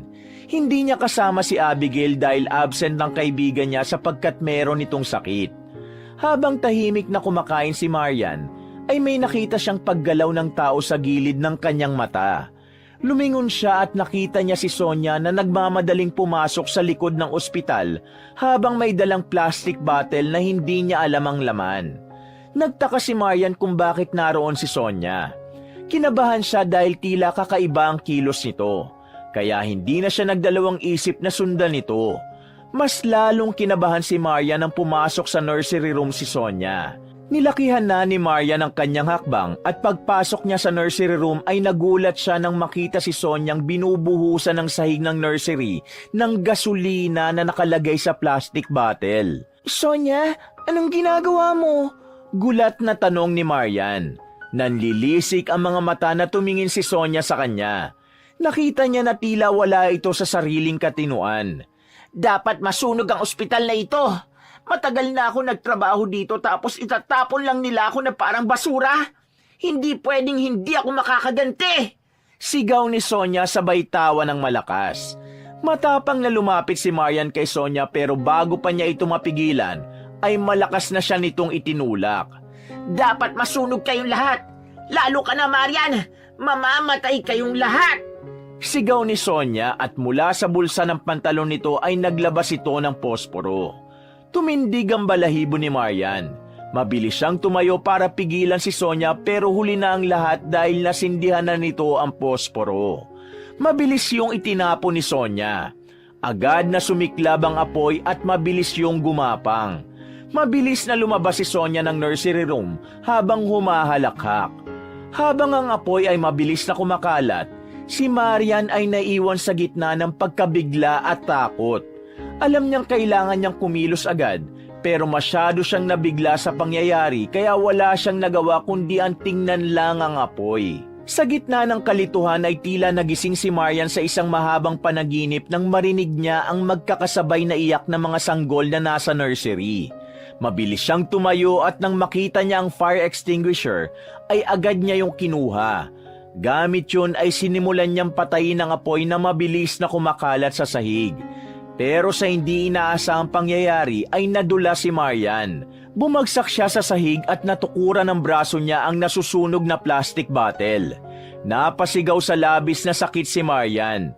Ganun pa man, ipinagpatuloy pa rin niya ang pag-apula sa apoy gamit ang fire extinguisher. Isinantabi muna niya ang pagkasunog ng kanyang braso. Makalipas ang ilang sandali, matagumpay na naapula ni Marian ang apoy. Sa pagkakataon na yon, ay magkakasabay na dumating ang mga nurse at iba pang staff ng ospital. Yung mga baby, kailangan natin silang mailabas. Sigaw ni Marian sa nangihinang boses. Agad namang tumalima ang mga naroon upang mailabas ang mga sanggol mula sa nursery room. Ngunit si Marian ay nakaramdam ng panghihina at panlalabo ng mata. Bigla siyang bumagsak sa sahig at ang huli niyang natandaan ay ang pagtawag sa pangalan niya ng mga taong bumubuhat sa kanya. Marahang iminulat ni Marian ang kanyang mga mata at ang puting kisame ang una niyang nakita. Nang luminga siya ay nalaman niyang nasa isang hospital room siya. Sa paglingon niya sa kanyang kaliwa ay nakita niya ang kanyang ina na nakasubsob ang ulo sa gilid ng kanyang kama habang natutulog ng mahimbing. Nanay? Ang mahinang tawag ni Marian kay Luisa. Nagising si Luisa at ang mukha nito ay agad na napuno ng kasiyahan at pagkabahala. Marian, salamat sa Diyos, gising ka na. Kumusta na ang pakiramdam mo? Nag-aalalang tura ni Luisa. Okay na po ako. Yung mga baby sa nursery room, alam niyo po ba nangyari sa kanila? Tanong ni Marian. Sa pagkakaalam ko ay okay silang lahat. Pero Marian, gusto kong humingi ng tawad sa lahat ng hindi magandang nagawa ko sa iyo. Patawarin mo ko, anak. Kung hindi pa ito nangyari at naisip ko na baka mawala ka, ay hindi ko pa maiisip na napakahalaga mo sa amin. Patawarin mo ko, Marian. Nagsisisi na ako. Hindi na napigilan ni Luisa ang mapahagulgol ng iyak. Masaya po ako na may na-realize po kayo sa nangyari, Nay. Huwag po kayo mag-alala. Pwede po tayong magsimula ulit. Naluluhang tugon ni Marian. Habang nag-uusap silang mag-ina ay pumasok si Doktora Vicky sa silid upang kumustahin si Marian. Marian, kumusta na ang pakiramdam mo? Tanong ni Doktora Vicky. Okay na po ako. Maraming salamat po. Sagot ni Marian sabay ngiti. Kami ang dapat magpasalamat sa iyo, Marian. Kung hindi dahil sa iyo ay baka nasunog na itong buong ospital. Oo nga pala, papunta si Mayor Alfredo ngayon dito upang personal kang makausap. Tura ni Doktora Vicky. Bago pa man makapagsalita si Marian ay napansin niyang may pumasok sa kwarto at nagulat siya nang malaman na si Mang Berto yun. Tumayo ito sa kanan niya at ngumiti ng matamis sa kanya. Mang Berto, ano pong ginagawa niyo rito? Nagtataka ngunit masayang tanong ni Marian. Dahil oras na para malaman mo ang totoo, Marian. Tugon ni Mang Berto. Inalis ni Mang Berto ang suot nitong bucket hat. Pagkatapos ay tinanggal nito ang pekeng balbas at bigote. Nanlamig si Marian nang mapagtanto niya na si Mang Berto ay walang iba kundi si Mayor Alfredo. Talagang nagulat siya at hindi niya magawang makapagsalita. Tama ang iniisip mo, Marian. Ako at si Mang Berto ay iisa. Ang totoo ay nakipagsabuatan ako kay Doktora Vicky upang personal kong makita ang tunay na kalagayan ng ospital na ito, lalo na ang kalagayan ng mga taong walang kakayahang magbayad para magpagamot. At sa lahat ng mga nurse dito, ikaw lang ang tumulong sa akin noon at sa batang kasabwat ko. Ikaw lang ang nagpakita sa amin ng malasakit. Pagsisiwalat ni Mayor Alfredo. Hindi pa rin magawang makapagsalita ni Marian. Pakiramdam niya ay nananaginip siya ng sandaling yon. Nagpatuloy si Mayor Alfredo sa pagsasalita. Maraming beses mo ring ipinakita ang kabutihan at malasakit mo, Marian. Lalo na sa nangyaring sunog kagabi. Isang kabayanihan na naman ang pinamalas mo. Maraming salamat sa iyo. Napakapalad ng iyong ina at meron siyang anak na kagaya mo. Tumingin si Mayor Alfredo kay Luisa at ngumiti. Tuluyan ang bumagsak ang luha ni Marian dahil sa labis na kaligayahan sa papuring narinig niya. Marian, hindi pwedeng hindi ka rin namin tulungan. Gaya ng sinabi ko sa iyo nung nasa katauhan ako ni Mang Berto, ibabalik ng Diyos sa iyo ang kabutihan na ginagawa mo. Pagpapatuloy ni Mayor Alfredo. Mayor, hindi ko po kailangan ng kahit ano. Gaya po ng palagi kong sinasabi, ginagawa ko lang po ang aking trabaho. Tura ni Marian sa pagitan ng pagluha. Alam ko, Marian, pero iba ka sa mga nurse na nandito. Kaya hayaan mo na bigyan ka namin ng biyaya upang kahit papano ay maging magaan ang buhay mo at ng iyong pamilya. Sabi ni Mayor Alfredo. Ngumiti si Marian habang walang patid ang luha sa kanyang mga mata. Sa kabila ng hindi magandang pangyayari nung nakaraang gabi, masasabi niya na ang pangyayaring yun ay nagbigay ng daan upang magkaayos sila ng kanyang ina at mapatunayan niya sa kanyang sariling kahit may ilang taong mababa ang tingin sa kanya gaya ni Sonia, ay meron pa ring mga taong nakakakita ng magagandang bagay na kanyang ginagawa. Makalipas ang ilang araw, naiulat na nahuli na ng mga pulis si Sonia. Dinala ito sa isang mental facility dahil sa kalagayan nito. Habang si Maria naman ay naging sunod-sunod ang mga biyaya na dumating. Na-promote siya bilang assistant head nurse. Ang kanyang dedikasyon at malasakit sa mga pasyente ay napansin at pinahalagahan ng pamunuan ng ospital na labis niyang ikinatuwa. Natuloy na rin at naging matagumpay ang operasyon sa kapatid ni Maria na si Albert sa tulong ni Mayor Alfredo at Doktora Vicky. Ngunit higit sa lahat, ang pinakamahalagang pagbabago sa buhay ni Marian ay ang pagkakaroon nila ng magandang relasyon ng kanyang ina. Tuluyan ang pinatawad ni Marian ng kanyang ina dahil mas naging importante para sa kanya ang makapagsimula sila ng panibagong buhay. Sa lahat ng nangyari, natutunan ni Marian na ang tunay na halaga ng buhay ay hindi nakasalalay sa kung gaano karami ang material na bagay na meron ng isang tao. Ang pagiging mabuti sa iba, anuman ang estado ng kanilang buhay, ay isang bagay na patuloy na ginagawa ni Marian. Patuloy niyang tinitingnan ang lahat ng tao ng may pagkakapantay-pantay, mayaman man ito o mahirap. Ang lahat ng pagsubok na pinagdaanan ni Marian ay nagbukas sa kanya ng mga pinto ng napakaraming oportunidad, hindi lamang para sa kanyang sarili, kundi para na rin sa kanyang pamilya. Palagi niyang hinaharap ang bawat hamon at pagsubok ng may tapang at malasakit sa kanyang puso. Wakas!